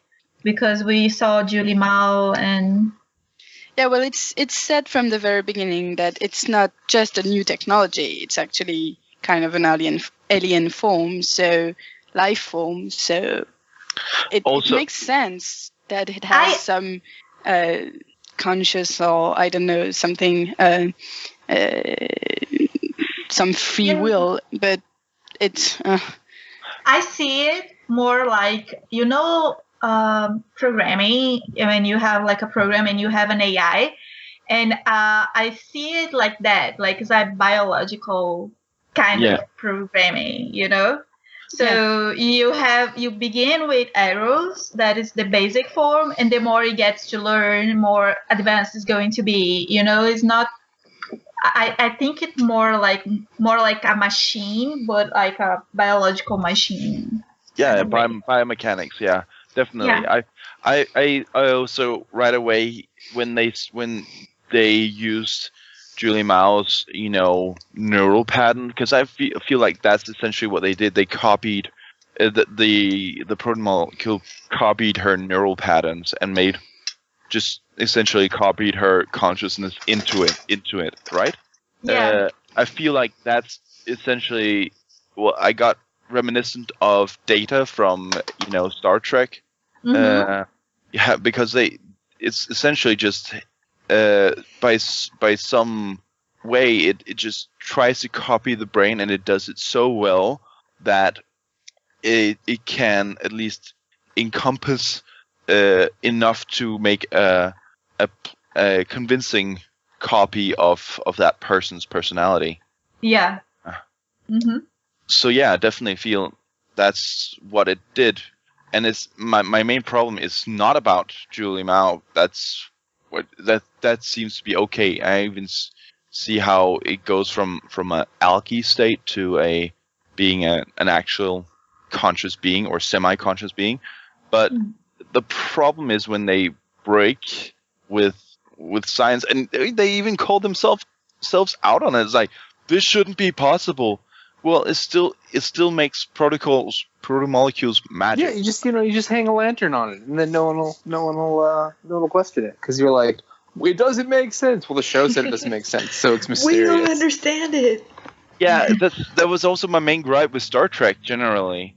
That at some point, like, we have no concept of this in our perception of science, but. And then they just say, well, you should keep an open mind, and it's a bad thing for you to be so close-minded. But sometimes... Yeah, but that's a really common writer's tool, especially for TV. I mean, it's just... Yeah. It's a huge crutch. It's a cop-out. And yeah, for me, protomolecules, they're just magic.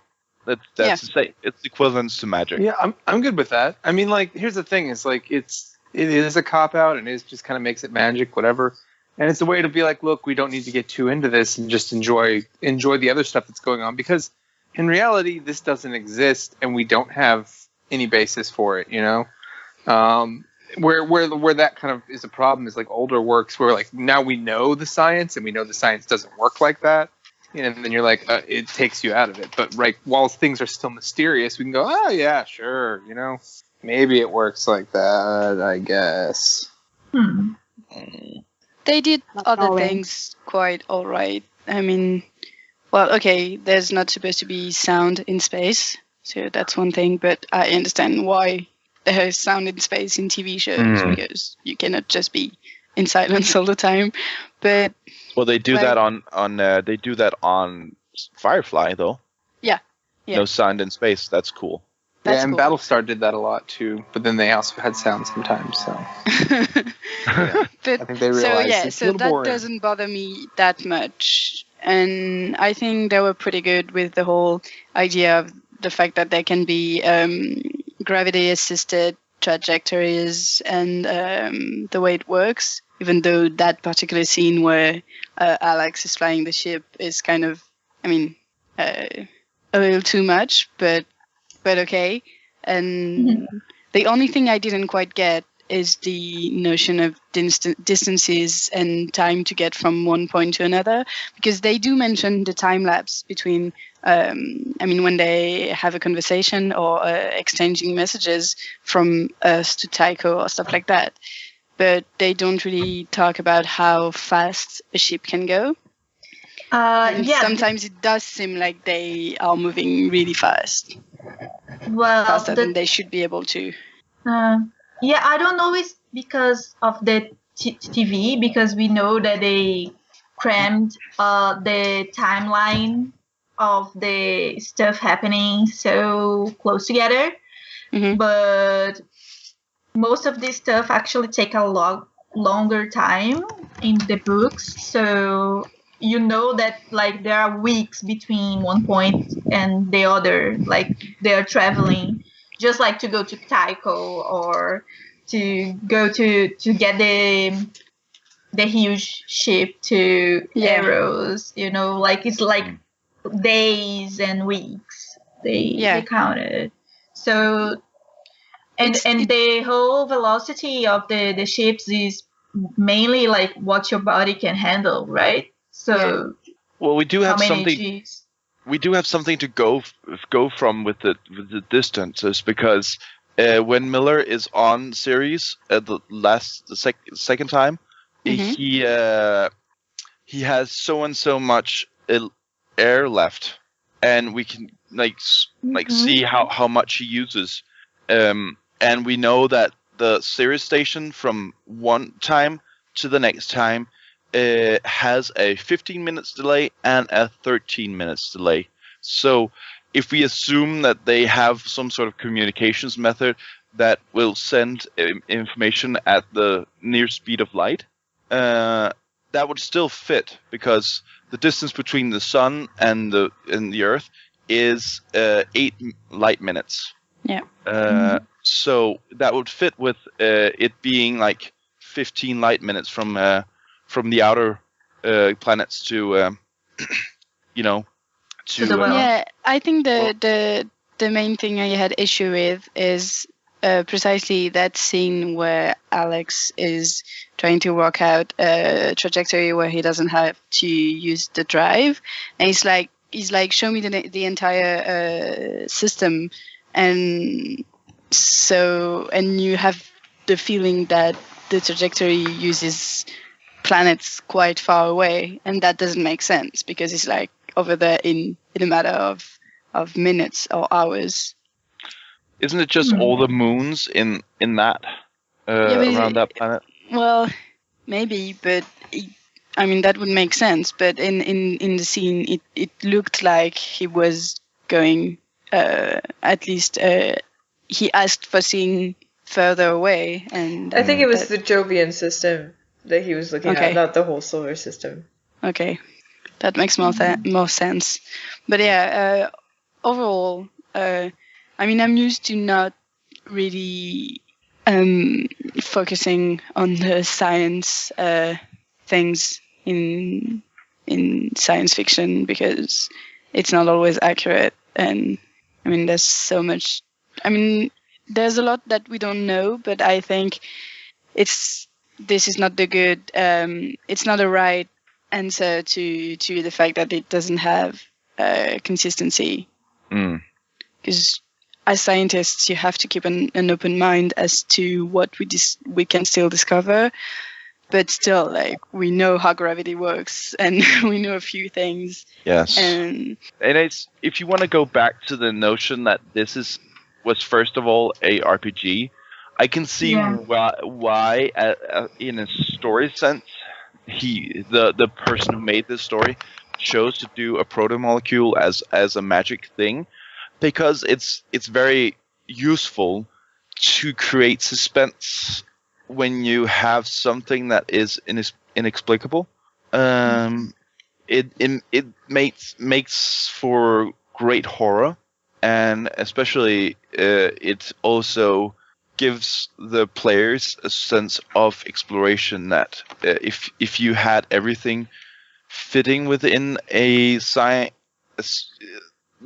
frame of science, and you didn't have a novel enough perspective on it, new perspective on it, it would be could be not as interesting of story elements.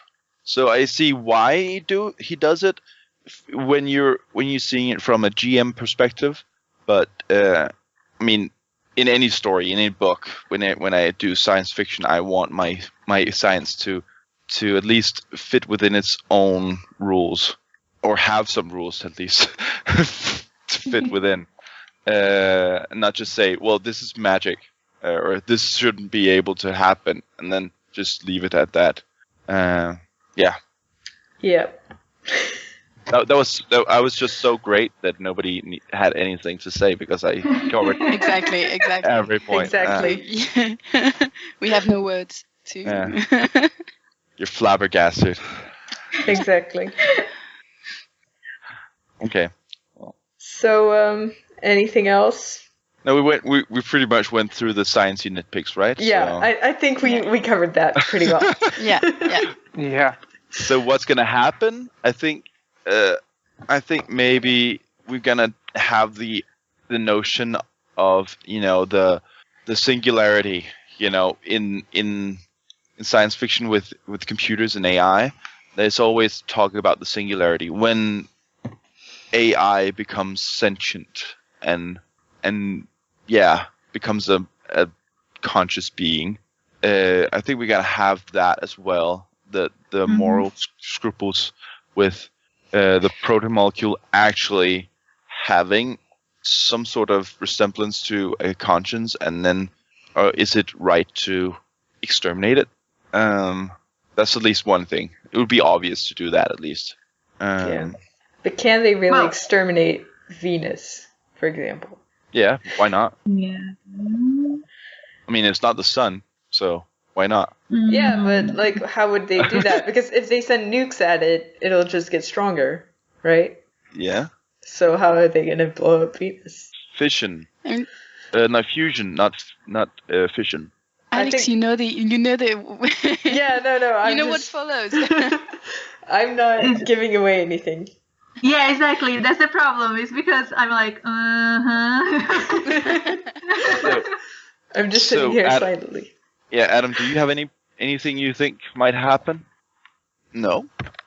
I have to say something. I don't know. I'm assuming a time skip, and then everybody's gonna be armed to the teeth. I don't know. Yeah. Other than that, I don't really know where they're taking it. Well, I think like anything humans do, anything they don't understand or they're afraid of, things get screwed up. Yeah, I think it's going I believe in the worst of the humanity, so I'm that kind of person. Oh, a fellow nihilist. Right. Yeah. That's Sorry. good. I like it. So I believe it's from there to hell. Yeah, I think Earth is definitely going to be conquered by protomolecule. I mean, and everyone will have to retreat to Mars. I think at least that the whole we have to destroy it thing is gone. I mean, it's pretty established by the end of season 2 that it has spread too far and in too many. It's in too many people's hands to actually keep wanting to destroy it. So. That's we have also thing. to think. Yeah, we have also to think about the politics. If so many people have it, how are you going to have a war? It's like the nuclear war. How can you? Yeah, but nukes don't think for themselves. Mutual destruction. But yeah, exactly, Adam. It's we've also seen that they cannot really control it.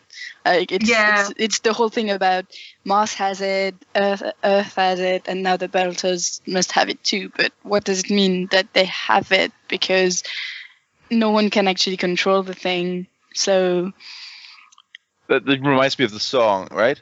And Earth has it. Mars has it.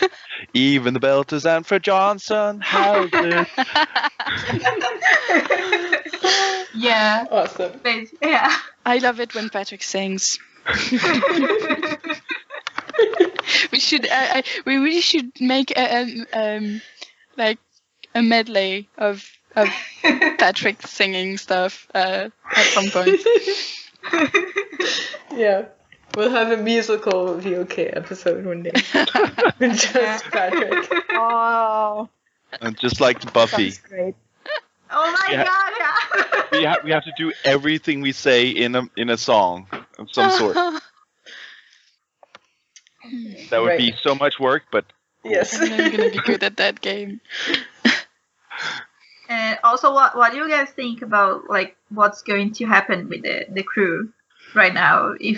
Do you think they're going to be loyal to some other? I'm talking. Quality? I feel like Amos is definitely warming up to Holden more than we thought before. Yeah. Mhm. Yeah. I think at some point, if Naomi really fucks stuff up, he might latch on to Holden as much as he did before with Naomi, or if she just died, he might just like transfer his loyalty to her. Naomi is actually the person that I think is the person that's up for like the biggest fall, because right now we need to explore Alix's backstory more. Mhm.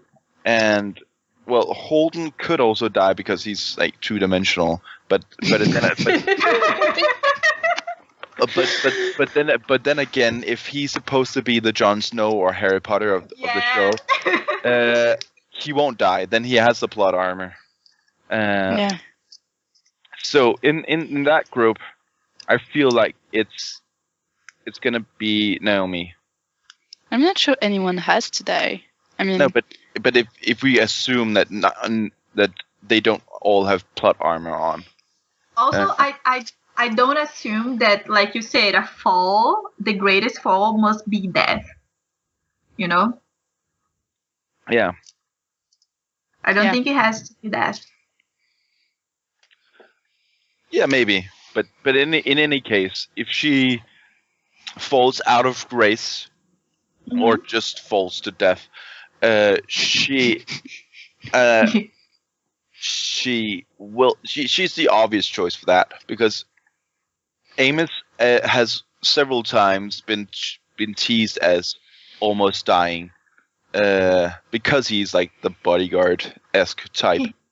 Yeah, he's the tanker, so. Yeah, plus we haven't actually explored everything from his backstory yet. Yeah. But like you were saying, like I don't think we have explored enough of Naomi's backstory as well. yeah, I think There's they a all, lot of. yeah, I they all feel, have something left to. yeah, say. maybe not next season, but a season after that, I could definitely see her dying, because Well, My but then argument for that would be that she's been in a sense right up to now. Like, she's been the one. She gets emotional, but she has been the one making the good decisions.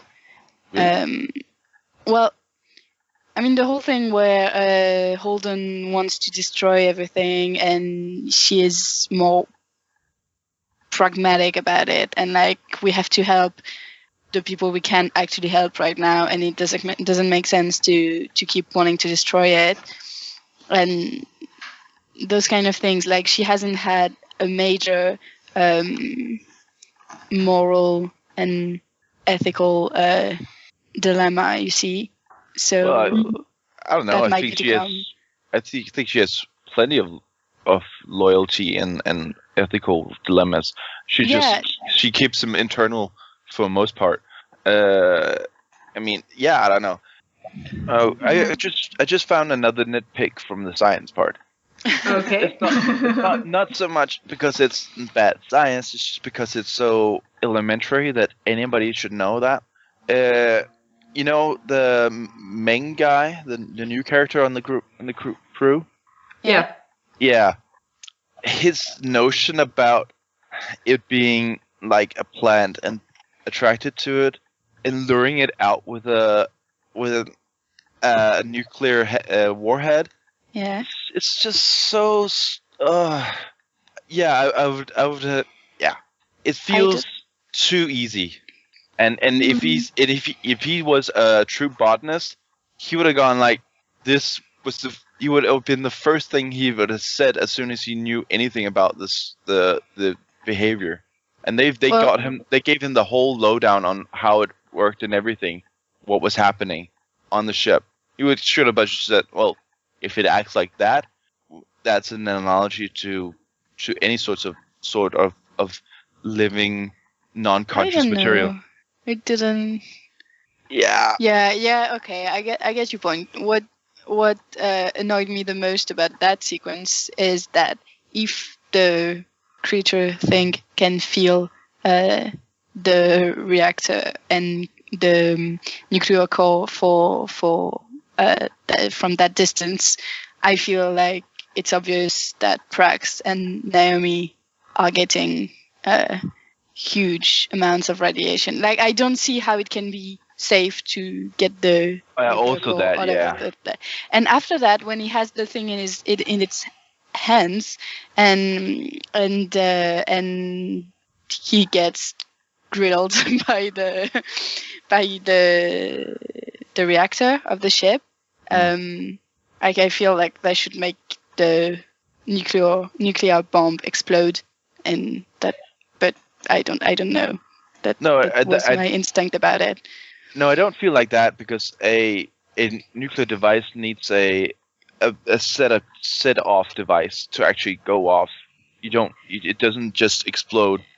Yeah, but I mean it's not the most stable thing either. No, but if you heat up plutonium, it won't just explode. Yeah. That's yeah. So the problem is not that part. The problem is just that he needs to stand in front of a light with plants around it to actually think about it. Yeah, to think about something that's so elementary about plants. Everybody knows but that. He wasn't thinking about it as a plant before. He was thinking it might be his kid, you know. So I don't know if he made the logical connection between a kid and a plant from the get-go. But then again, Holden grew up on a farm. He should have known. Yeah. Okay. They're all stupid. Like, it didn't come to my mind either. Like, I can understand that in the big urgency of things, that's not the first thing you think about. Grown. Okay. Well, anyway. Obviously it bothered you. So how about we go into the after show now? Because I feel like we've gone through quite a lot of nitpicks. Yeah. So before we wrap it up, do you have any upcoming podcasts to plug? Well. What was that? Yeah, I mean, there's always rereads coming out. Yeah, exactly. Yeah. Exactly. And we've got a few other things in the pipe. Maybe we might be doing like Guardians of the Galaxy. I still got that Hobbit somewhere. I'm gonna drop sometime. It's done, but I don't know. I'm lazy. Next week we'll be recording the A Hymn for Spring essay discussion. Yeah. Ooh. I'm probably gonna do that as well. No, yeah, and also there's a few things in the pipeline from me, but I don't think I'm ready to disclose what it is per se. Secret project. The mystery. Secrets, like proto-molecule secret. Yeah. Less deadly and less magic. Yeah, as long as it doesn't kill us all. Oh. All right. Well, thank you for listening to this episode of VOK. You can find us at vokpodcast.com, on YouTube, on Facebook, on Twitter, on all of the places. And of course, if you want to join the discussion, we're on the forums of A Podcast of Ice and Fire, which you can find at podcastoficeandfire.com. Thanks everyone for joining, and we'll see you in the after show. And Earth has it, Mars has it, even the Belters and Fred Johnson has it. Yeah. Awesome. Yeah. I love it when Patrick sings. So Cool. I totally missed the discussion on the Expanse fandom. Did you guys discuss it? I was disconnected. no, we didn't discuss the Expanse fandom. I think we can discuss it in the after show, like right now. Great. Yeah. Yeah, I'm thinking Expansionistas. Expansionistas. Oh, God. That's not bad. Yeah. I think Why it does would every work fandom more have if to it. have a cutesy name anyway? I think it would be more appropriate for something that was fashion related, but Well, if Don't you want to dress up like, I don't know, Barbie? Sarala? I would dress as Barbie. Sarala. Oh my god. Sarala. Sarala, I agree. yeah, Yeah. she's an expansionista. But like Holden with the way, I mean, he always has like his, I don't even know how to call that, like his sweater hanging and stuff. It's just, ugh. Oh, I love how the Martians are always neat. Yeah. We're the I'm a companion. Well, we know that. Oh, Priya, what? Hi. I don't think they can hear you, Lincoln. Hello? A little. Hi. we do hear him. Hi. Hi. He wanted to say hi. Aw. So, yeah, I don't know. Any other ideas? I don't really like fandom names. Expansionistas. So. The Expanders. Oh, that sounds dirty. I asked the showrunners about this and they didn't reply, so maybe Oh. they are also clueless about it because they usually reply any tweets. Oh. We should just tweet them that They- we're the expansionistas and leave it at that. I think. Hashtag. I mean, if you want to be more serious about it, you should be Expansionauts. Expansionauts. Wow. Not. Not cheesy at all. No. Yeah. Are you serious? Well, cheesy or silly? What do you want to go? Yeah. Silly. Okay. I think they have a good sense of humor. Yeah. Yeah. So Actually- we should just be like cosplayers, like then. Yeah. So everybody should just every time we go to anything with this should just be us in cosplay, and that's why we're called the Expansionistas. Yeah. I'm not sure I want to be in a group called the Expansionistas. Like, Why not? We should make a pop band. Like the Singing like the Belter Spice songs. Girls, but the Expansionistas. Or the Yeah, Space Girls. Yeah, only And- singing in Belter Creole. Yeah. Yeah. And they do Yeah, have man. Belter music on the show. Yeah.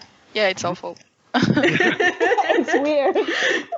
I think it's I- supposed to be weird because it's in the Yeah, future. I thought it was very distasteful the song they made about the series, that music there where they took the whatever. It's Eros. Yeah. Yeah, Eros. Yeah, Eros. Yeah. Yeah. Yeah, that's, that was that's- very like creepy. Yeah, that's exactly creepy. Yeah. And that was the reason why I didn't like that boy. What was he called? Diogo. Diogo? Yeah. He was like But he's totally clueless. like exactly he's like the like the people that die at horror movies. Yeah. Yeah. Like if I listened to that, I would have nightmares. I think for years, Yeah. like knowing there's like dying people. I'm like, no. Hmm. Okay, so No more fandom names. Fandom names? Oh my god. I'll just use Beltalodas. Or something Yeah. like You that. know, belt It heads, sounds great. whatever. Beltalodas works. Yeah. Do you guys want to play Fuck, Marry, Space? Yeah, let's do this. Yeah. The moment we've all been waiting for. So the first person on my list is Holden. Well. Mary. Mary? He What? likes coffee. He likes coffee, and I like coffee, so yeah. So that's the only reason you would you base your marriage upon? Like we could be. Oh. This game is hard because we should be able to be neutral about someone, but I don't want to fuck him. I don't want to marry him. It doesn't mean I want to space him, you know. No, you have Yeah, to make the but- choice. I want to space him. Like the first words, like hold it, space. Also, You want to he space him so hard. can't, Yeah, But he can't have children either, right? So he can. Yeah. Well, Wait, after all that radiation, I He don't know. can. No, but he has the his parents. He has the like thing. that, yeah, Oh, okay. The bank. Yeah, the bank stuff. Yeah. Okay. So in that Yeah. sense, but he can't like do it the old-fashioned way. You know. Yeah. well, he can. I think he Yeah, can still so- have sex with you, though. if he'd Yeah. like. Yeah. He's pretty fit, so I would definitely put him on the fuck instead of anything else. But he's not marriage material, and Definitely not. But I think with you, I would. What? choose What fucking kind on of that. view is that? What kind of view is that? Like, why you can only marry someone who can give you kids? I'm like, no. That's actually, yeah, that's not. Actually, He does seem to I have those wouldn't. I childbearing hits. wouldn't marry. Actually, I wouldn't marry someone who can give me kids. okay, well that's different points of view then. I guess. We shouldn't get into that Right hornet's now. nest. But no, other than that, he's just two-dimensional character, and I think I would get bored with him. I think I would Yeah. get bored with him, quite early on. So he's not a bad guy, so I won't space him. But meh. Yeah. Yeah, but the problem is I agree, he's not a bad guy, but he fucks everything up for everybody else. Yeah. So why would you get married with him then? I wouldn't get married with him. I would space him. Oh, you would space him, okay? Yeah. There's probably a place in the universe for him. You could go anywhere, not fuck things up.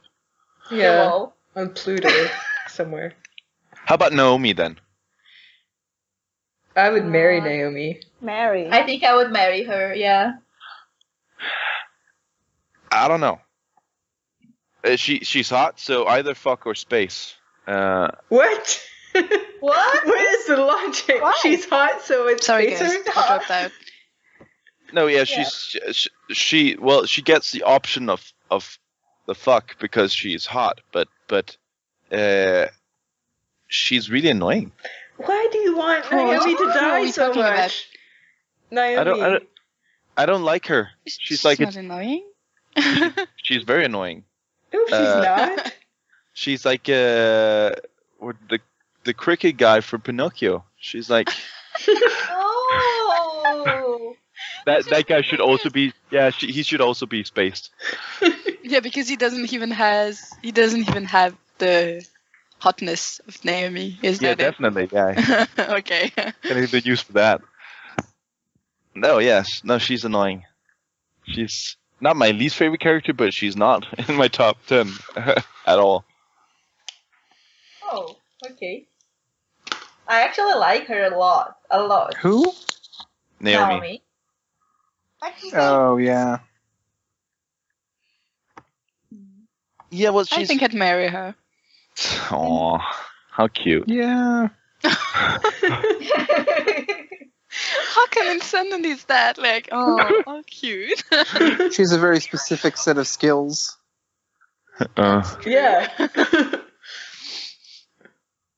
Yeah. I think she's probably a good person to have around too. Like if you have to fight anyone with your spaceship, I mean, if you have to fix your spaceship, just a good person to have on the spaceship with you. Yeah, but you don't have to marry people who can fix your ship. I mean, You do if they're hot. I mean, the only thing that could sweeten the deal for me, would be if they threw in Amos as well, and then it was a package. Yes. I agree with that.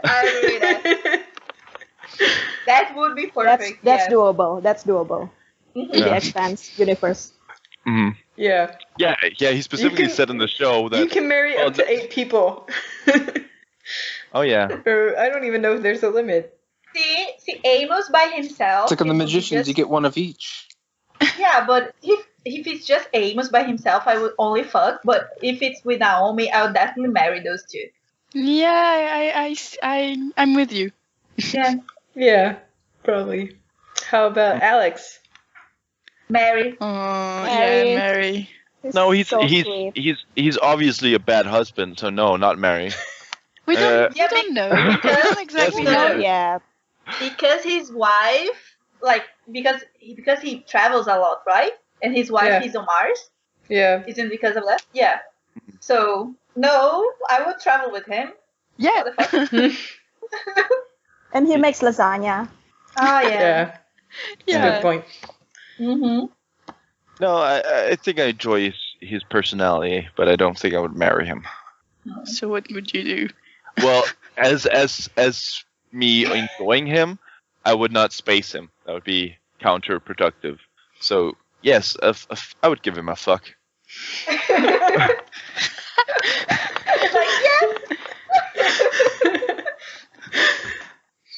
All right, Miller. Oh, that's a tough one. Yeah. fuck. I'd probably space him. Yeah, probably Oh, no. space him as well. I feel sorry for him, but Poor Miller. Yeah. I don't know. Yeah, I think I'm with you. Actually, it's making me sad. I wish I had another option. But Yeah. Yeah, he's not hot, and No. he's definitely It's too probably much of putting him out of his misery, right? Yeah, So- yeah, he's too much of a drunk and a nihilist to to marry. to marry. Yeah.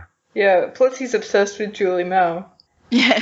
And he has a death wish. All right. That's right. So it's okay if you're Asian, then you can marry him, but otherwise, What? yeah, yeah.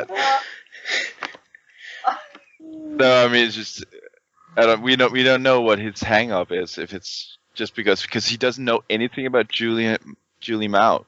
I mean, the only thing he knows is her looks. So if you want to go by that, then he must like something about her, Asian look. Mhm. Or he's a masochist because I kind of felt he fell in love with her when he got to know that she would fight back and she was tough and stuff like that. Yeah, she's a rebel, so and he likes that about her. Maybe. Nah. Yeah. Yeah. Maybe.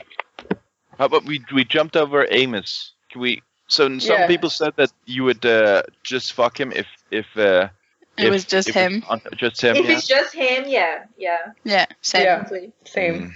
I don't know. Buddy, yeah. I don't know if he confines himself within the moral issues of a marriage. I think could be useful. But I Yeah, don't but think I'm not sure I that. want my husband to be useful. I mean, it's a partnership, and Yeah. Someone cut that Yeah. out later. And, What? and keep it as a soundbite. Hey, mommy. yeah, but he could be useful, and I think no, yeah, I would probably if he goes into the relationship with the same loyalty as he has towards Naomi, I think he would be a good husband. Yeah, but he's too much empty, I guess. Oh. Don't Yeah. empty people deserve love? They do, but they don't give love But back. not from me. Well, I would love him. Oh. I can love him, but I don't need to marry him for that. I Yeah. know. Oh boy.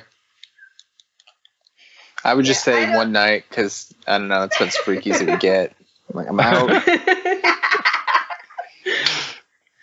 Okay, let's move on to Bobby. Space. What? Really? Yeah. She's no. I No. no. She's way too militant and Mary, come on, dude. Oh. Yeah. I wouldn't marry her because I don't think we have too much in common. I don't Don't care. you like cucumber She'll sandwiches? protect you all the time. Like you ain't gotta worry about nothing. Yeah, and she's hot. She's hot. Yeah, I'd fuck She's her. hot when she lets her hair go. And she's intimidating. Come on. Yeah. So? Is that It's a okay. good thing to want to marry her? Well, yeah. Like that's what I'm saying. Like you got like someone to rough people up for you. You know. no, like Okay. that. Not intimidating towards you. But she would Oh also no, be no, no, that. no! I'm Not like intimidating to me I'm- personally. Yeah. Would be weird to be like, I'm intimidated by her, so I want to marry I her. love her. Yeah, I'm super into people that make me feel emasculated. Yeah, that's it. To each their own. It's actually more common than you think. Yeah. Apparently it is these days. But It's been that for a long time. There's also the whole giantess fetish, which is essentially the same thing. Where you wait, what giantess fetish? is this a thing? It's a very big thing. I mean, everything's a thing. But is this a thing? Yes, it's like it is a spawned. thing. It spawned from the movie that the attack of the 40-foot woman or something like that. And after that, a lot of people found out that they were actually into girls who are much larger than them. Not in a overweight way, but just larger than them, so they feel small. And actually, nowadays, if you go on Pornhub or whatever, you can actually, there's a lot of those where it's actually just a very muscular woman who is essentially using a little guy for whatever Lift she. the guy and Yeah. stuff. So it's a thing. It's been a thing for at least 50 years. Razors. I've never heard of this. The more you know. Hmm. All right. So, Patrick spaced Bobby, so I don't think he gets to play anymore. Me? It just makes me think of that episode of Futurama where they go to the planet of the Amazons and like the women are like crushing Fry. No, we make snoo. Must make snoo snoo. Oh. Yeah. Next. Yeah, next, Fred Johnson.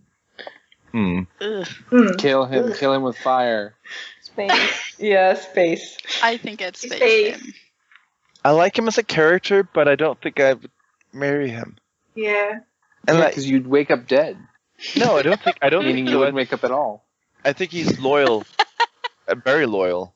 I don't think that's a problem. I don't think he would kill you if he actually agreed to marry you. But Yeah, but the problem is the same with Holden.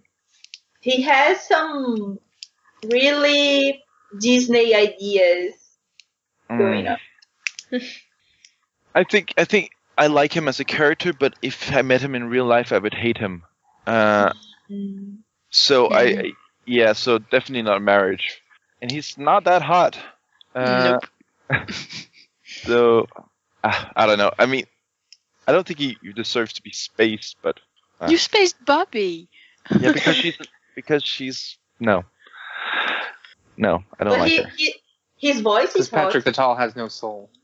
Yeah. Yeah, I don't know. No, space. Yeah, let's just say space. Okay. Sarala. Fuck. No. Yo, yeah, Mary. fuck. Fuck. Fuck. I don't think yeah. I can be as as patient as her husband. Yeah, exactly. I'd be like, why are you spending months on end in the UN? come back and have some. Yeah, be a wife. Or something. No, I would marry her. I'm okay. You're okay. I'm okay with long distance relationship. Uh, Yeah, I think I'd marry her too. Cause like her husband gets he gets pretty special treatment for everything. Like if he's in danger, she can have him taken to the moon, and she makes a lot of money. So I think she'd be able to take care of you pretty well. And she's very sweet to him. Yeah. That's good. fuck. Just fuck. What about Prax? Oh, do we? Oh no, I would. If it's Terry Chan, then I will marry him. If it's Terry Chan, I like him. Who was Prax? The botanist. The plant Prax guy. Deacon. The what? Yep, The botanist. the botanist. He's a good father. Oh. He's a great father. I think so. Is he? He loses Leaving his kid child. alone with this crazy Well, dude? he's not really responsible for that. Like, No, she In was school. kidnapped. Yeah. Yeah. I mean, as a person who plays him, he's good looking, but person-wise, I don't know. Nah. Yeah, pretty much the same. Like he's good looking, but I don't really like the character. I don't find him good looking, and I don't I really like- like the character. So I like the character. I find him good looking, but I don't know. I just. I guess my main problem is I don't know enough about him yet. Aw. You have to go on a date with him. Yeah, but that's We not should the make question here. date an option. Swipe right or Swipe left, swipe or whichever down. way it was. Swipe down, yeah, because you're not quite sure. That's right. We're in space. You can swipe any way you want. Yeah, exactly. Yeah. There's no up or down.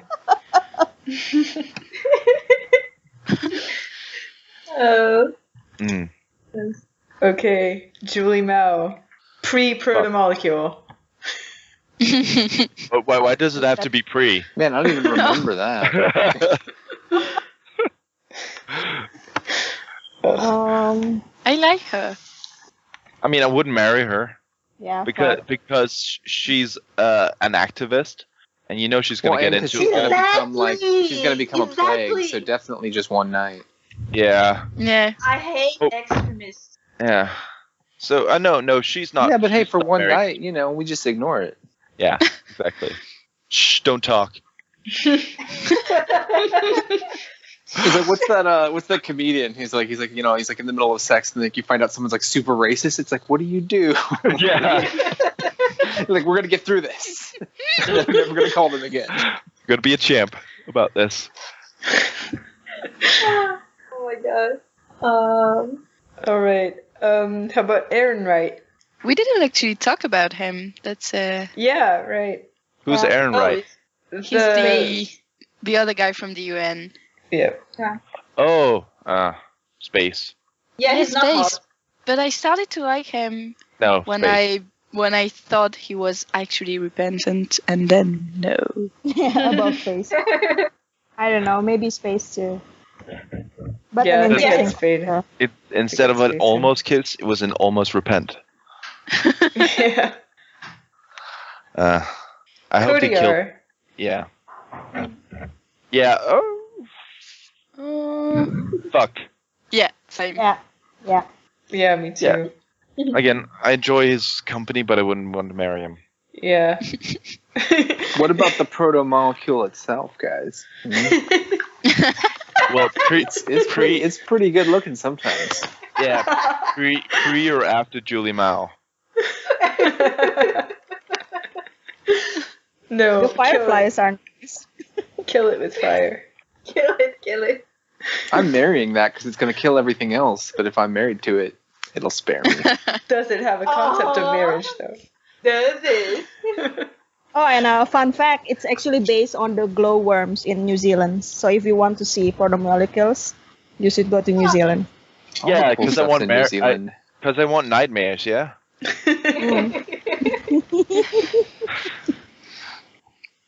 Seems like a good idea. Yeah. Okay. Next person who's actually a person, is Drummer. Who? Drummer, the second in command to Fred Johnson. Too much of an extremist still. So Yeah, she's really intense. Space. Yeah. That means a hard one night, like maybe half a night. yeah, exactly. I just text once. I like her voice. I really like her voice. That's one of those like where you're done. Her and voice like, scares are you, me. Are you still here? Hmm? Are you still here? Why are you still Yeah. here? She has a sexy accent. That's Yeah. She sounds really intimidating. Yeah, she sounds scary. Mm-hmm. But I would totally have her like speak Belter Creole just because. Speak Belter to me. That works for you. Yeah. And then you're like trying to speak Belcher too, and there's like that's offensive. You mispronounce things. Oh my god. No, I would definitely space her. Oh. She's too intimidating. Yeah, same. Diogo. Oh my god. Space. Fuck. No. Really? Space. There's Yeah. nothing redeeming about that character. He's hot. Yeah. He's hot. Yeah, he is. I'm not sure I find him hot. Who? Diogo. Diogo. Oh, that kid. He's like my age. Yeah. Well, yeah, but so, mentally. Yeah, he acts like a 16-year-old. Yeah. Yeah, but for one night, But like he's that's legal. that's not really important. Bad dancer. Oh god. I don't want to have a conversation with him. Exactly. So it's again the thing. Shh, don't speak. Yeah. Yeah. Don't speak further to me. Yeah, don't remind me that you act like a angsty teenager. Clueless, angsty teenager. Yeah, exactly. Don't Plus, remember. we have to take forget. into account that it doesn't seem like he has a lot of experience in women. Yeah. I don't know. But he can always learn. I don't know. Yeah, but same. I'm not sure I want him to learn with me. Yeah. I don't know. Yeah. Anderson Dawes. It's difficult. Yeah. I like him as a character, but I want to space him because he's an idiot. I don't think he's Yeah. that much of an idiot. Maybe one I mean, night. he's not a literal idiot, but he's he's stupid. I don't like him. I'd fuck him. Yeah. One night. Yeah. Mm. Yeah. I I would too. I just want to stop for 2 seconds and relish when Marie says I'd fuck him.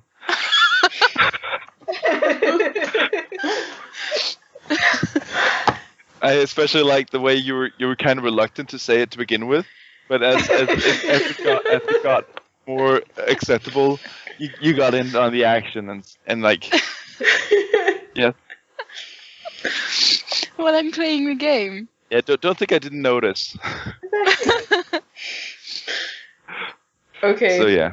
I don't know who added Dr. Strickland, but I think we can all agree On space. Yeah. on spacing him. His face. Yeah. I don't know. We don't know enough about him. Yeah, What? but still, I He don't kidnaps don't children to trust turn them into proto-molecule kids monsters. into proto-molecule. They might have had it coming. You don't Yeah, you might know. have good reason. There you go. Yeah. I don't know who the next 3 are. Pat Martins. Who's that? I think The one in he's the Arbogast. Oh, No. yeah. Are you sure? The one Yeah. what? The one in the Arbogast ship that got, That's the ship which is getting on to Venus. on Venus. Yeah. Oh. He's funny. I like him. He's the military guy, right? Oh Yeah. yeah. I mean, I like the No, The that's not him actually. Hmm? Like I think he's the I'm on the character page right now. Shit. Oh, no, he's the Martian He's the captain. one who first yeah, one? who gets No, not the first one. The one who has Oh, him. Yeah. Bobby Oh, lying. and right, everything. right, Oh, right. yeah. Totally Space. forgot. Yeah, Yeah, space. Space. space. He's He's like her family friend, right? The yeah. Yeah. Who's total dick. yeah, Yeah. exactly. Yeah. So No. What about Havelock? Oh yeah, Havelock, Havelock. yeah. He's Oh, he's cute. cute. Yeah. Maybe Oops. Bob. I fuck The him. He's The Earther Miller's detective. partner. Miller's partners. I think. I don't know. I don't. From season 1. who gets The one attacked who had, by Belters. Yeah. The one that was impaled. Mm. Yeah, I don't know. I forget names and can't always put faces on. Well, he's cute. Yeah, he Yeah. is. And full of good intentions. Yeah. And has a pretty tragic ending. He doesn't die. No, No. but he gets pretty fucked up. Oh, yeah. Patrick, this one's for you, I think. Gampa. Mary. Yeah, we know. Larry. Oh. Yeah, I'd marry him. He's yeah. Yeah. He's very Mm-hmm. loyal. Or I don't know if loyal is the word, but He's Yeah. honorable. yeah, he's honorable, Yeah. exactly. Yeah. And then we have the two guys from the Arbogast. The scientist and the captain. The scientist. Yeah. I don't remember their names. So the scientist is Dr. Ichobi. That's the Okay. and the captain is Colonel Janus. Yeah. To get together, I'd give him a fuck. Together or Threesome. separately, whichever one you prefer. Yeah. To get together, I'd fuck them because they have good chemistry.